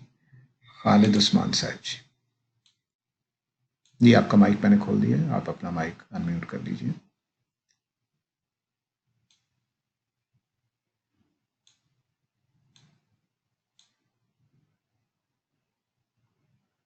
جی خالد عثمان صاحب، میری طرف سے آپ انمیوٹیڈ ہیں. اب اپنے مائک کے نشان پہ کلک کریں گے تو انمیوٹ ہو جائے گا. جی ہو گیا. اچھا سر، السلام علیکم سر. جی وعلیکم السلام. سر میں ابھی تھوڑا لیٹ آ گیا تو کلاس لیٹ جوائن کیا تو وہ عربک کا نہیں ہے نا، کچھ اور چل رہا ہے تو میں تھوڑا سا حیران ہوا کہ ہاں وہ اصل میں قرآن مجید کو میں نے وہ جو قرآن پڑھانے والے ٹیچر تھے وہ چونکہ ابھی اویلیبل نہیں ہے کچھ دنوں کے لیے، تو میں نے کہا کہ میں شروع کرتا ہوں، پھر وہ آ کے سنبھال لیں گے اس کو. تو اچھا یہ کہیں وہ ہے کلاس اسی کا تسلسل ہے؟ جی اسی کا تسلسل اسی کا. تو اب ہم اچھا ٹھیک ہے، بس میں نے لیٹ جائے. ہاں نہیں ٹھیک ہے. وہ دو اب لائنیں چل پڑیں گی، ایک قرآن مجید کی کلاس اور ایک عربی کا، جو جیسے ہی میں فارغ ہوتا ہوں تو اس کے دوسرے لیول کی چیزیں وہ بھی ریکارڈ کروانا شروع کر دوں گا تو وہ اب تک پہنچنے لگ جائیں گے. جی سر، اوکے سر، تھینک یو.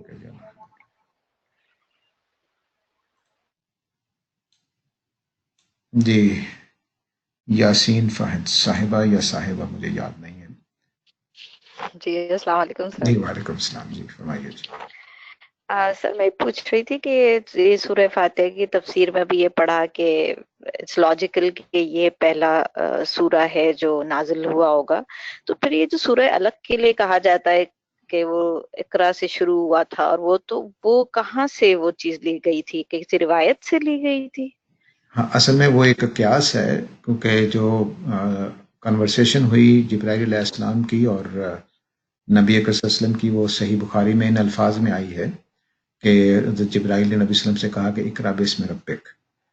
اس کی وجہ سے پھر خیال کر لیا گیا کہ شاید سورہ الگ کی پہلی آیتیں نازل ہوئی تھیں، حالانکہ وہ صرف کنورسیشن بھی ہو سکتی ہے کہ آپ نے اللہ کے نام سے اب یہ کام شروع کرنا ہے یا جو بھی ہے، تو یہ بھی ہو سکتا ہے.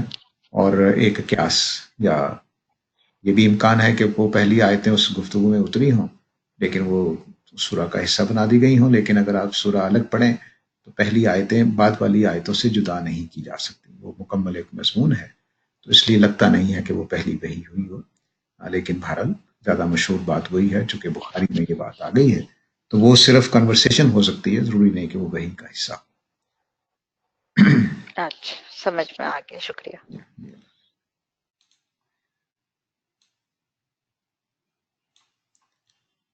اور کوئی پہلو تو نہیں تھا آپ کے سوال کا؟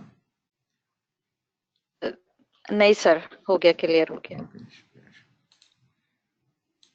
جی اور کسی کے ذہن میں کوئی بات ہو؟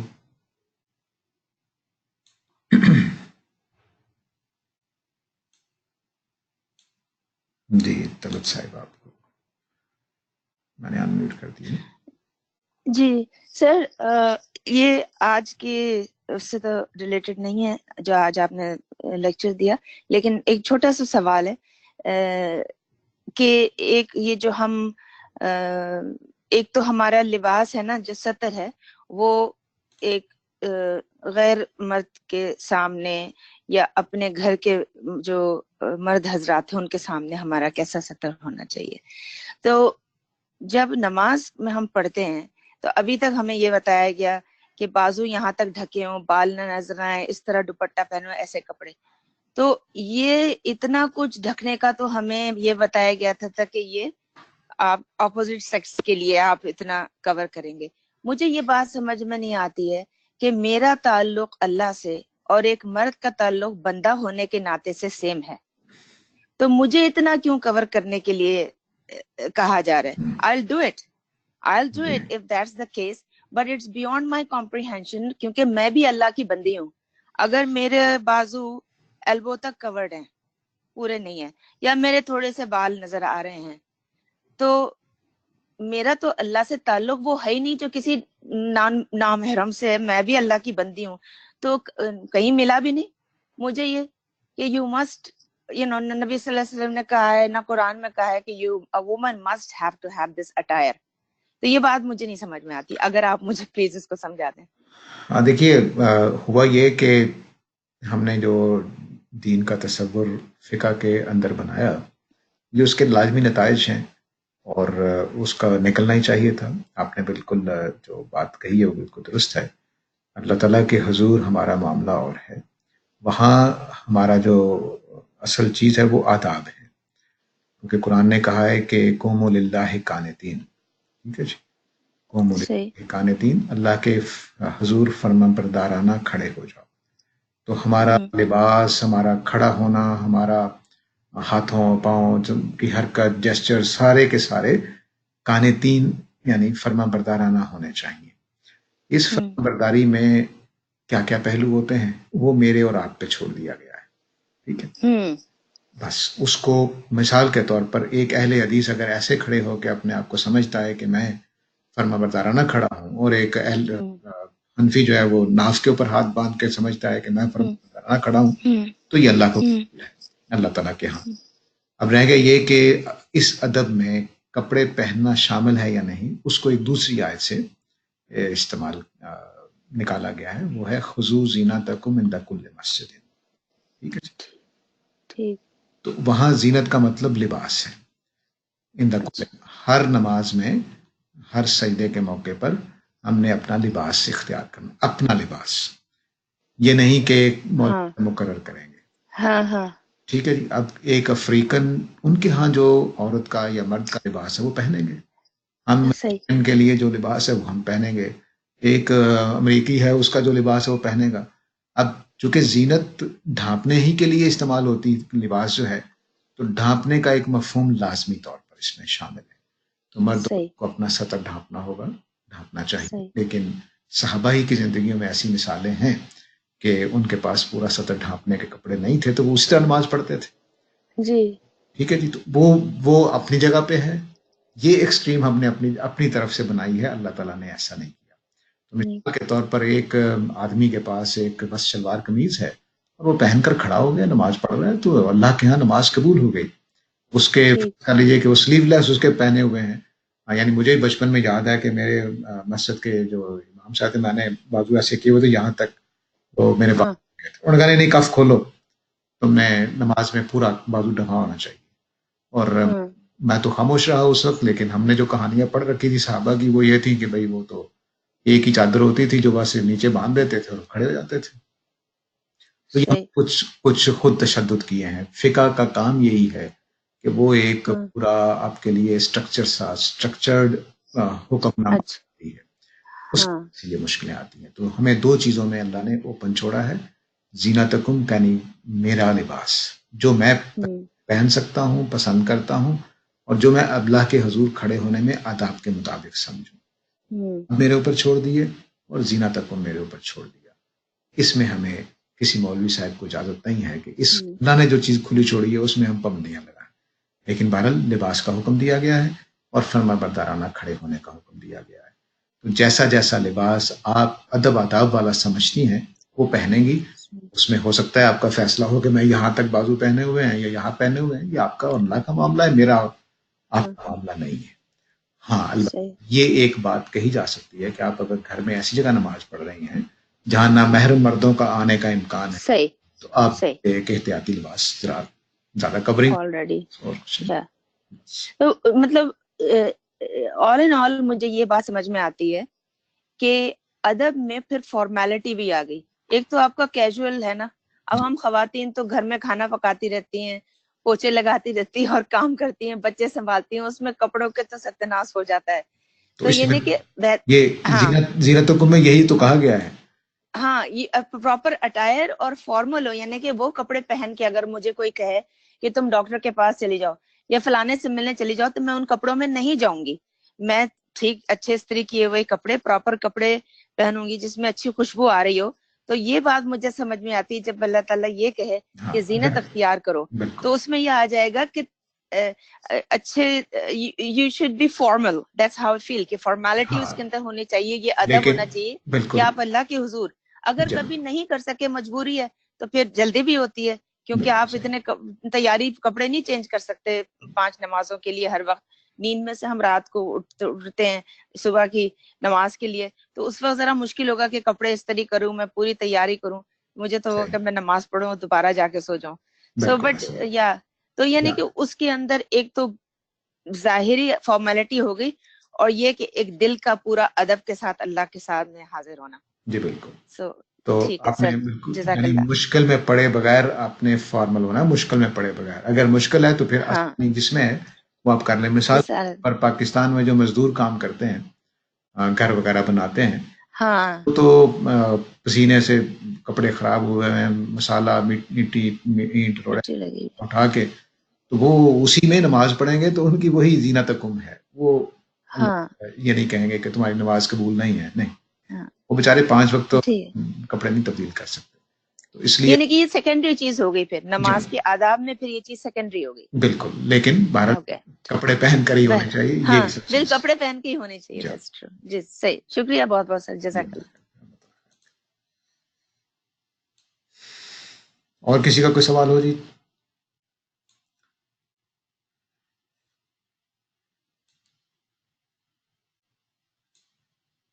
تو چلیے جی، میرا خیال ہے اب اس وقت کوئی ہاتھ نظر تو نہیں. اچھا یاسین فاط صاحبہ جی.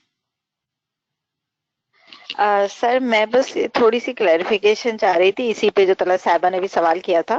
تو یہ جو روایت ہے کہ عورتوں کے لیے حضور صلی اللہ علیہ وسلم نے کہا کہ اگر آپ سر ڈھانپ کے نماز نہیں پڑھیں گے تو وہ نماز قبول نہیں ہوگی، تو پھر یہ کہاں پہ فٹ ہوگا؟ مطلب یہ کس زاویے سے ہم اس کو لیں گے؟ جی بالکل. اصل میں وہ آداب دیکھیے پرانے زمانے کی تہذیب کیا تھی. اگر آپ اس کو سمجھنا چاہیں تو ہمارے ہاں ایک ناول تھا توبۃ النصوح، ڈپٹی نذیر احمد کا. جی ڈپٹی نذیر جی احمد کا وہ کریکٹر جو ہے وہ اپنی ٹوپی کسی کی مدد کے لیے دے آتا ہے، تو ٹوپی کے بغیر اپنے والد صاحب کے سامنے نہیں جا سکتا. تو اگر ادب یہ ہو کہ میں نے ہیٹ پہننا ہے اور میں خدا کے حضور ہیٹ کے بغیر چلا گیا تو میں نے ادب جان بوجھ کر نہیں کیا، تو نماز کیسے قبول ہوگی؟ تو اچھا اگر آپ ان آداب کا جو آپ اپنے بڑوں کے سامنے جاتے ہوئے، اپنے بزرگوں کے سامنے جاتے ہوئے یا معزز لوگوں کے سامنے جاتے ہوئے خدا کے حضور اختیار نہیں کرتے جانتے بوجھتے ہوئے، تو پھر وہ نماز قبول نہیں ہوگی. مجبوری ہے، یا آپ سمجھتے ہیں کہ یہ بھی ایک ادب ہے وہ بھی ایک ادب ہے، تو بالکل درست نماز ہو جائے گی. تو خدا کے دربار میں جانا یہ کوئی چھوٹی چیز نہیں ہے. ہم اس کو ہلکی پھلکی صحیح. چیز سمجھتے ہیں. تو یہ اس کو نبی صلی اللہ علیہ وسلم نے کہا کہ تم نامحرم مردوں یا معزز لوگوں کے سامنے دوپٹے کے بغیر نہیں جاتی تو خدا کے حضور کیسے جاؤ گی؟ یہ اس طرح کی بات ہے.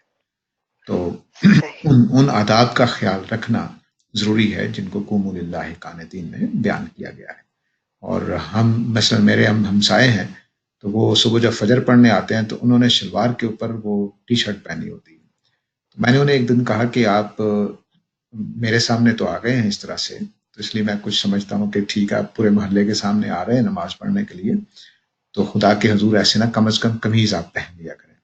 وہ ناراض ہو گئے، لیکن میں نے اپنا احساس بیان کیا تھا، انہوں نے اپنا احساس بیان کرنے کا نہیں، میں ایسے ہی اللہ تعالیٰ کے حضور، اللہ تعالیٰ تو ہر حالت میں مجھے دیکھا ہوا ہے، تو ٹھیک ہے میں اس کے دربار میں ہر حالت میں آ سکتا ہوں. میں نے کہا ٹھیک ہے.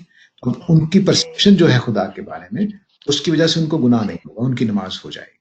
کیونکہ وہ خدا کے بارے میں ان اچھا کی پرسیپشن ہی اور ہے، اور ادب آداب ہاں ہاں دوسری طرح کے خدا کے سامنے، یعنی وہ کہتے ہیں کہ میں بے تکلف خدا کے سامنے آنا چاہتا ہوں، تو ٹھیک ہے، اب یہ ان کے ادب آداب ہے، تو یہ فرق پڑے گا۔ اچھا ہاں وہ میں اصل میں بس یہ آپ صحیح کہہ رہے ہیں کیونکہ ایک انٹرنل چیز ہی ہوتی ہے، جیسے ابھی طلعت صاحبہ کہہ رہی تھی کہ صبح فجر کے وقت بس یہ ہوتا ہے کہ نماز پڑھ لیں اور سو جائیں، جی تو وہ میں بھی اکثر اسی اس میں رہتی تھی کہ بھئی یہ بڑا مشکل ہے فجر کے وقت کپڑے بدل نہ ہو، نماز کے لیے بدلتی تھی پہلے، پھر میں نے اس کا ایک حل نکالا کہ میں وہ عبایا لائی تھی سعودی عرب سے، تو میں وہ عبایا پہن لیتی ہوں، اس سے پورا طریقے سے کورڈ ہو جاتا ہے، اسکارف لگایا سر پہ اور اس کے بعد نماز پڑھ لی، ہاں، تو یہ آپ تو کی پھر تسلی بھی ہو جاتی ہے دل ہاں کی۔ بس اس پر قائم رہے، یہ تسلی کی بات آپ کرتی ہیں، اصل چیز تسلی ہے۔ شریعت جب آ جاتی ہے تو وہاں تسلی نہیں ہوتی، وہاں شریعت کی پیروی کرنا ہوتی ہے، اور جہاں شریعت نہیں ہوتی اچھا وہاں پہ ہمیں انٹرنل اپنے جو جذبات ہیں اس کے لحاظ سے چلنا ہوگا۔ یعنی میں نے خود اپنے والد ہاں کو صحیح دیکھا ہے، والد صاحب کو دیکھا، ان زمانے میں اے سی اتنے نہیں ہوتے تھے، تو وہ بنیان میں نماز پڑھتے، میں نے ظہر اور عصر کی ان کو دیکھا ہے کہ گرمیوں میں وہ شرٹ اتار دیتے تھے گرمی کی وجہ سے، اور میں نے اپنے ایک استاد کو دیکھا ہے کہ وہ بنیان وغیرہ سب اتار دیتے تھے لیکن مل مل کے کرتے میں نماز پڑھتے تھے۔ تو اب یہ اپنے اپنے آداب ہیں، اس میں انشاءاللہ اللہ تعالیٰ کے ہاں قبول ہوگا۔ تو اس میں جو چیزیں شریعت میں ہیں وہ آپ کی وضو ہے، طہارت ہے، آپ نے قبلہ رو ہونا ہے، آپ نے زینت اختیار کرنی ہے، جو بھی آپ کے لباس آپ کے پاس میسر ہے، اور ادب آداب سے کھڑے ہونا ہے، یہ شریعت ہے، اس کی کبھی خلاف ورزی نہیں ہونی چاہیے۔ باقی اندر کی جتنی چیزیں ہیں وہ تبدیل بھی ہو سکتی ہیں۔ مثلا میں نے عربوں کو دیکھا ہے کہ وہ قرآن مجید سرانے رکھ کر اوپر سر رکھ کر سو جائیں گے، ہم تو نہیں سوئیں گے۔ تو ہم جب قرآن کو ایسے رکھیں گے تو ہمیں گناہ ہوگا، وہ جب ایسے رکھ رہے ہیں ان کو گناہ نہیں ہوگا، کیونکہ ان کے ہاں ادب کا یہ طریقہ ہی نہیں۔ اچھا اچھا صحیح صحیح سمجھ، بہت اچھی طرح سمجھ میں آگی بات۔ ہاں یہ جو قرآن والی بات آپ نے کی اکثر پریشان کرتی تھی، کیونکہ جب سعودی عرب جاؤ تو بڑے ڈفرینٹ طریقے سے وہاں نظر آتا ہے، جو اس طرح وہ لوگ قرآن کو ہینڈل کرتے ہیں، اور ہمارے وہاں اس کو بالکل ڈفرینٹ طریقے سے ہینڈل کیا جاتا ہے، اس تو کو وہ قرآن مجید بالکل نے صحیح بیان بات۔ کیا ہے کہ تختانون انفسکم، اپنے ضمیر کو دھوکہ نہیں دینا، تو جو ضمیر کہہ رہا ہے اس کے مطابق چلتے رہیں، شریعت اور ضمیر، اچھا بس یہ ہے صحیح اصل میں خدا کے ہاں کامیاب ہونے کا راستہ۔ صحیح، بہت شکریہ ساجد سر، جی تھینک یو سو مچ۔ اور کسی کا کوئی سوال ہو جیسے دانش فضل صاحب؟ جناب دانش صاحب۔ السلام علیکم۔ جی وعلیکم السلام۔ میرا کوشچن یہ کہ ایک میزان میں غامدی صاحب نے لکھا ہے کہ عربک کو اس کی صحیح اپریسیشن کے ساتھ مطلب پڑھنا چاہیے، تو جی میرا سوال یہ ہے کہ یہ صحیح اپریسیشن سے کیا مراد ہے، اور یہ ہم کیسے مطلب حاصل کریں گے، یا کہاں پہ مطلب کیسے ہوتا ہے؟ جی ہاں، جیسے آپ پنجاب سے ہیں کہ سندھ وغیرہ سے ہیں؟ اردو اسپیکنگ ہے یا پنجابی اسپیکنگ؟ میں لکھنؤ سے ہوں سر، انڈیا۔ اچھا ماشاء اللہ جی۔ تو اب جو اردو میں جس طرح سے آپ کی اپریسیشن ہوتی ہے محاوروں کی اور اس طرح کی، بس ویسی ہی اپریسیشن عربی میں جب آ جائے گی تو آپ قرآن سے صحیح لطف اٹھا سکتے ہیں، اس کی صحیح معنی تک پہنچ سکتے ہیں۔ تو یہ جو کیفیت آپ کی اردو میں، آپ غالب کو پڑھیں، میر کو پڑھیں یا اقبال کو پڑھیں، تو ایک آپ کے اوپر ایک تاثیر طاری ہوتی ہے لفظوں کے بولنے سے، حالانکہ وہ لفظ ہوتے ہیں، وہ تاثیر قرآن پیدا کرتا ہے، لیکن وہ منتقل جب ہوتی ہے جب ہمیں اچھی عربی آتی ہو، یعنی اسی طرح جس طرح اہل زبان اپنی زبان کو سمجھتے ہیں کہ تھوڑی سی تبدیلی بھی آپ کو لطف دے جاتی ہے، لطیفے ہم بعض اوقات صرف زبان کے ہیر پھیر سے بنا لیتے ہیں، تو یہ جو زبان کا یہ اپریسیشن ہے، یہ وہ کہتے ہیں کہ اس لیول کی ہو کہ جب قرآن ایک حرف تبدیل کرے تو پتہ چل جائے کہ اس میں کیا معنی پیدا کر دی ہے۔ تو یہ اپریسیشن کیسے حاصل ہوگی؟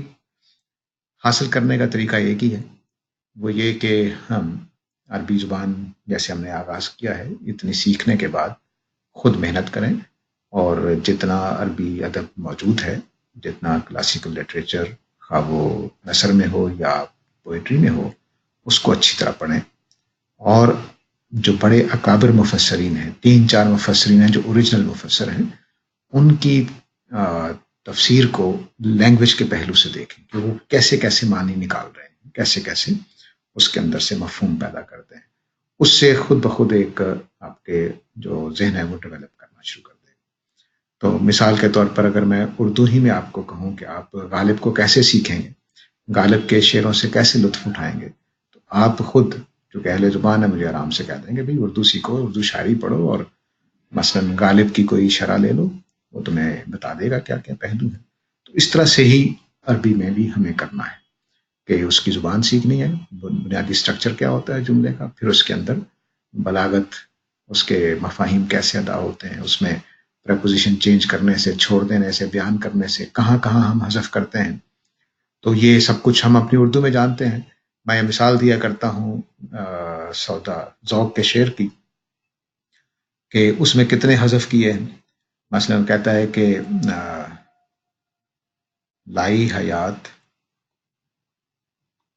آئے قضا لے چلی چلے، اپنی خوشی سے آئے نہ اپنی خوشی چلے۔ اب مجھے بتائیے کہ اس شعر کو سمجھنے میں آپ کو کیا مشکل آتی ہے؟ کچھ بھی نہیں۔ لائی حیات بتایا نہیں کس کو لائی، یعنی ہمیں لائی، تو ہمیں بولا ہی نہیں گیا۔ ہمیں حیات لائی، کون آئے؟ ہم آئے، ہم نہیں بولا گیا۔ قضا لے چلی، مقدا موت لے چلی کس کو؟ ہمیں، چلے یعنی ہم چل پڑے، ٹھیک ہے۔ ہمیں حیات لائی، ہم آئے، قضا ہمیں لے چلی تو ہم چلے، اور پھر جب وغیرہ بیچ میں نہیں موجود ہے، یعنی جب ہمیں حیات لائی ہم آ گئے، جب موت لے چلی تو چل پڑے۔ ہم اپنی خوشی سے آئے نہ ہم اپنی خوشی چلے۔ تو اتنا کچھ اس میں حذف ہے، لیکن ہمارے لیے رواں شعر ہے، کوئی مسئلہ نہیں، کبھی خیال بھی نہیں ہوتا کہ اس میں اتنا کچھ اس نے چھوڑ دیا ہے شاعر نے۔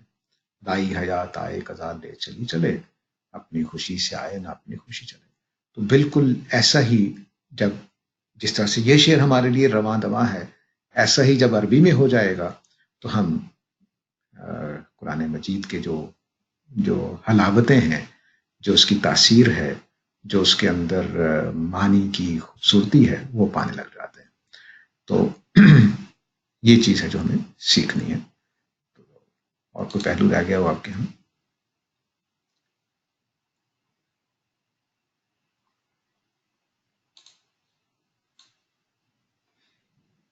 اور کسی کا کوئی پہلو سوال کو رہتا ہو؟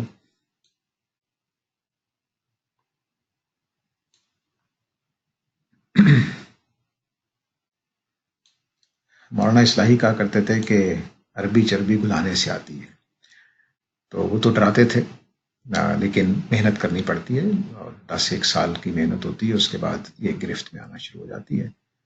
تو میں جو یہ پروگرام آپ کے ساتھ لے کے چل رہا ہوں، یہ ٹیچر ٹریننگ کے نام سے ہے۔ اس کے بعد انشاءاللہ پھر آگے میں بھی سوچ رہا ہوں کہ اچھے سمجھدار لوگ بھی تیار کیے جائیں جو عربی میں اور اس میں دین کے اندر اجتہادی بصیرت بھی پیدا کریں اپنے اندر، وہ لوگ بھی تیار ہوں۔ تو وہ اسی ٹیم سے ظاہرہ نکلیں گے جو اب تیار ہو رہی ہے، تو اس میں لیکن محنت اور لگن کی ضرورت ہوگی۔ ہم تو اپنے جو بھی اساتذہ کے ساتھ جڑیں گے وہ تو اپنی طرف سے جو کر سکتے ہیں وہ کرتے رہیں گے۔ ظاہر ہے کہ ہم جیسے نالائق لوگ نالائق ہی شاگرد تیار کرتے ہیں، لیکن یہ دنیا میں ہوا ہے کہ نالائق اساتذہ سے بڑے بڑے لائق لوگ بھی پیدا ہو جاتے ہیں۔ تو اسی امید پر ہم کوشش کریں گے کہ آپ کے ساتھ یہ تعلق بنا رہے جو آگے بڑھنا چاہتے ہیں، کیونکہ دین کے طرف آنے والوں کی تعداد بہت تھوڑی ہے، اور خاص طور سے ذہین اور سمجھدار لوگوں کی۔ جو ذہین اور نہیں ہے وہ پھر ان کے پاس ہمارے پاکستان میں کم از کم یہی لائن رہ جاتی زندگی گزارنے کی کہ وہ ایم اے اسلامیات کیا اور بس۔ لیکن اس میدان میں سب سے زیادہ ذہین لوگوں کی ضرورت ہے جو ہر پہلو سے ذہانت رکھتے ہوں۔ تو ظاہر ہے کہ ایک انسان کے اندر ہر پہلو کی ذہانت نہیں ہوتی، تو ہم اپنی ٹیم میں سے کچھ لینگویج کے ماہرین پیدا کر لیں، کچھ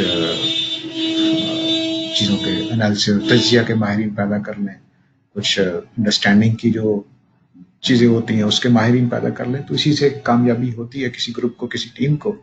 تو ہم جو اہل مذہب ہیں ان کو بہت ضرورت ہے کہ عقلی، لسانی، تفسیر کرنے والے، اجتہاد کرنے والے، اس طرح کی مختلف صلاحیتوں کے لوگ سامنے آئیں۔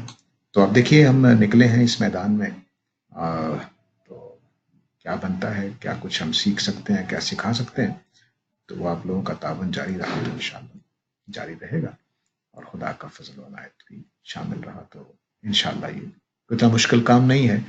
ہم نے جب شروع کیا تھا تو ایسے لگتا تھا جیسے پہاڑ ہے استاد سے, اور پھر ان کی بہت زیادہ محنت اور اپنی حقیر سی کوشش کے بعد کچھ نہ کچھ سیکھ گئے ہیں. ایسے ہی سب کے ساتھ ہوتا ہے. تو آپ آگے بڑھیں, جتنے لوگ بھی سیکھنا چاہتے ہیں تو انشاءاللہ ہم سکھانے کے لیے اب تیار ہیں. پہلے تو حالات کچھ اور طرح تھے, اب دور دور کے لوگوں تک پڑھایا جا سکتا ہے, جیسے ہماری یہ کلاس کامیابی سے چل رہی ہے. وگرنہ پاکستان میں تو اب ہمارے لیے کسی کو اکٹھا کرنا ناممکن ہو گیا ہے, کیونکہ وہ تھریٹس بھی موجود ہیں ہمارے لیے, اور کچھ وسائل اور اس طرح کی چیزیں. کبھی مسئلہ ہے کہ اتنے وسائل نہیں ہیں کہ ہم المرد کو پاکستان میں اچھی طرح سے چلا سکیں. تو یہ آسان بھی ہے, اس میں کلاسز ریکارڈ بھی ہو جاتی ہیں, دور دور سے لوگ بیٹھے ہوئے ہیں اپنے گھروں میں بیٹھ کے پڑھ رہے ہیں. تو آگے بڑھیے انشاءاللہ. میں نے یہ کلاس اناؤنس کی تھی اسی لیے کہ جو المرد کا ایجوکیشن کا ڈپارٹمنٹ ہے اس کے ساتھ شوق رکھنے والے اور صلاحیت رکھنے والے لوگ جڑیں, تو ہم ایک ٹیم کے طور پر آگے اہل علم کی ایک ٹیم تیار کریں, اور جو دین کی خدمت کا کام ہے وہ ہوتا رہے. تو اس میں اصل میں سمجھدار اور بڑے ہی ذہین لوگوں کی ضرورت ہے. تو آپ لوگ آگے بڑھیں, انشاءاللہ اللہ تعالیٰ خیر کرے گا. جو ہماری توفیق اللہ نے دی اس کے مطابق ہم بھی اپنا حصہ ادا کرتے رہیں گے. تو میرا خیال ہے کہ اب سوالات کوئی نہیں ہیں, تو اجازت چاہتا ہوں, میری نماز بھی ٹائم نکلنے والا نہ ہو جائے کہیں. تو سب کو خدا حافظ جی. تو اگلے منڈے تک کے لیے اجازت. خدا حافظ.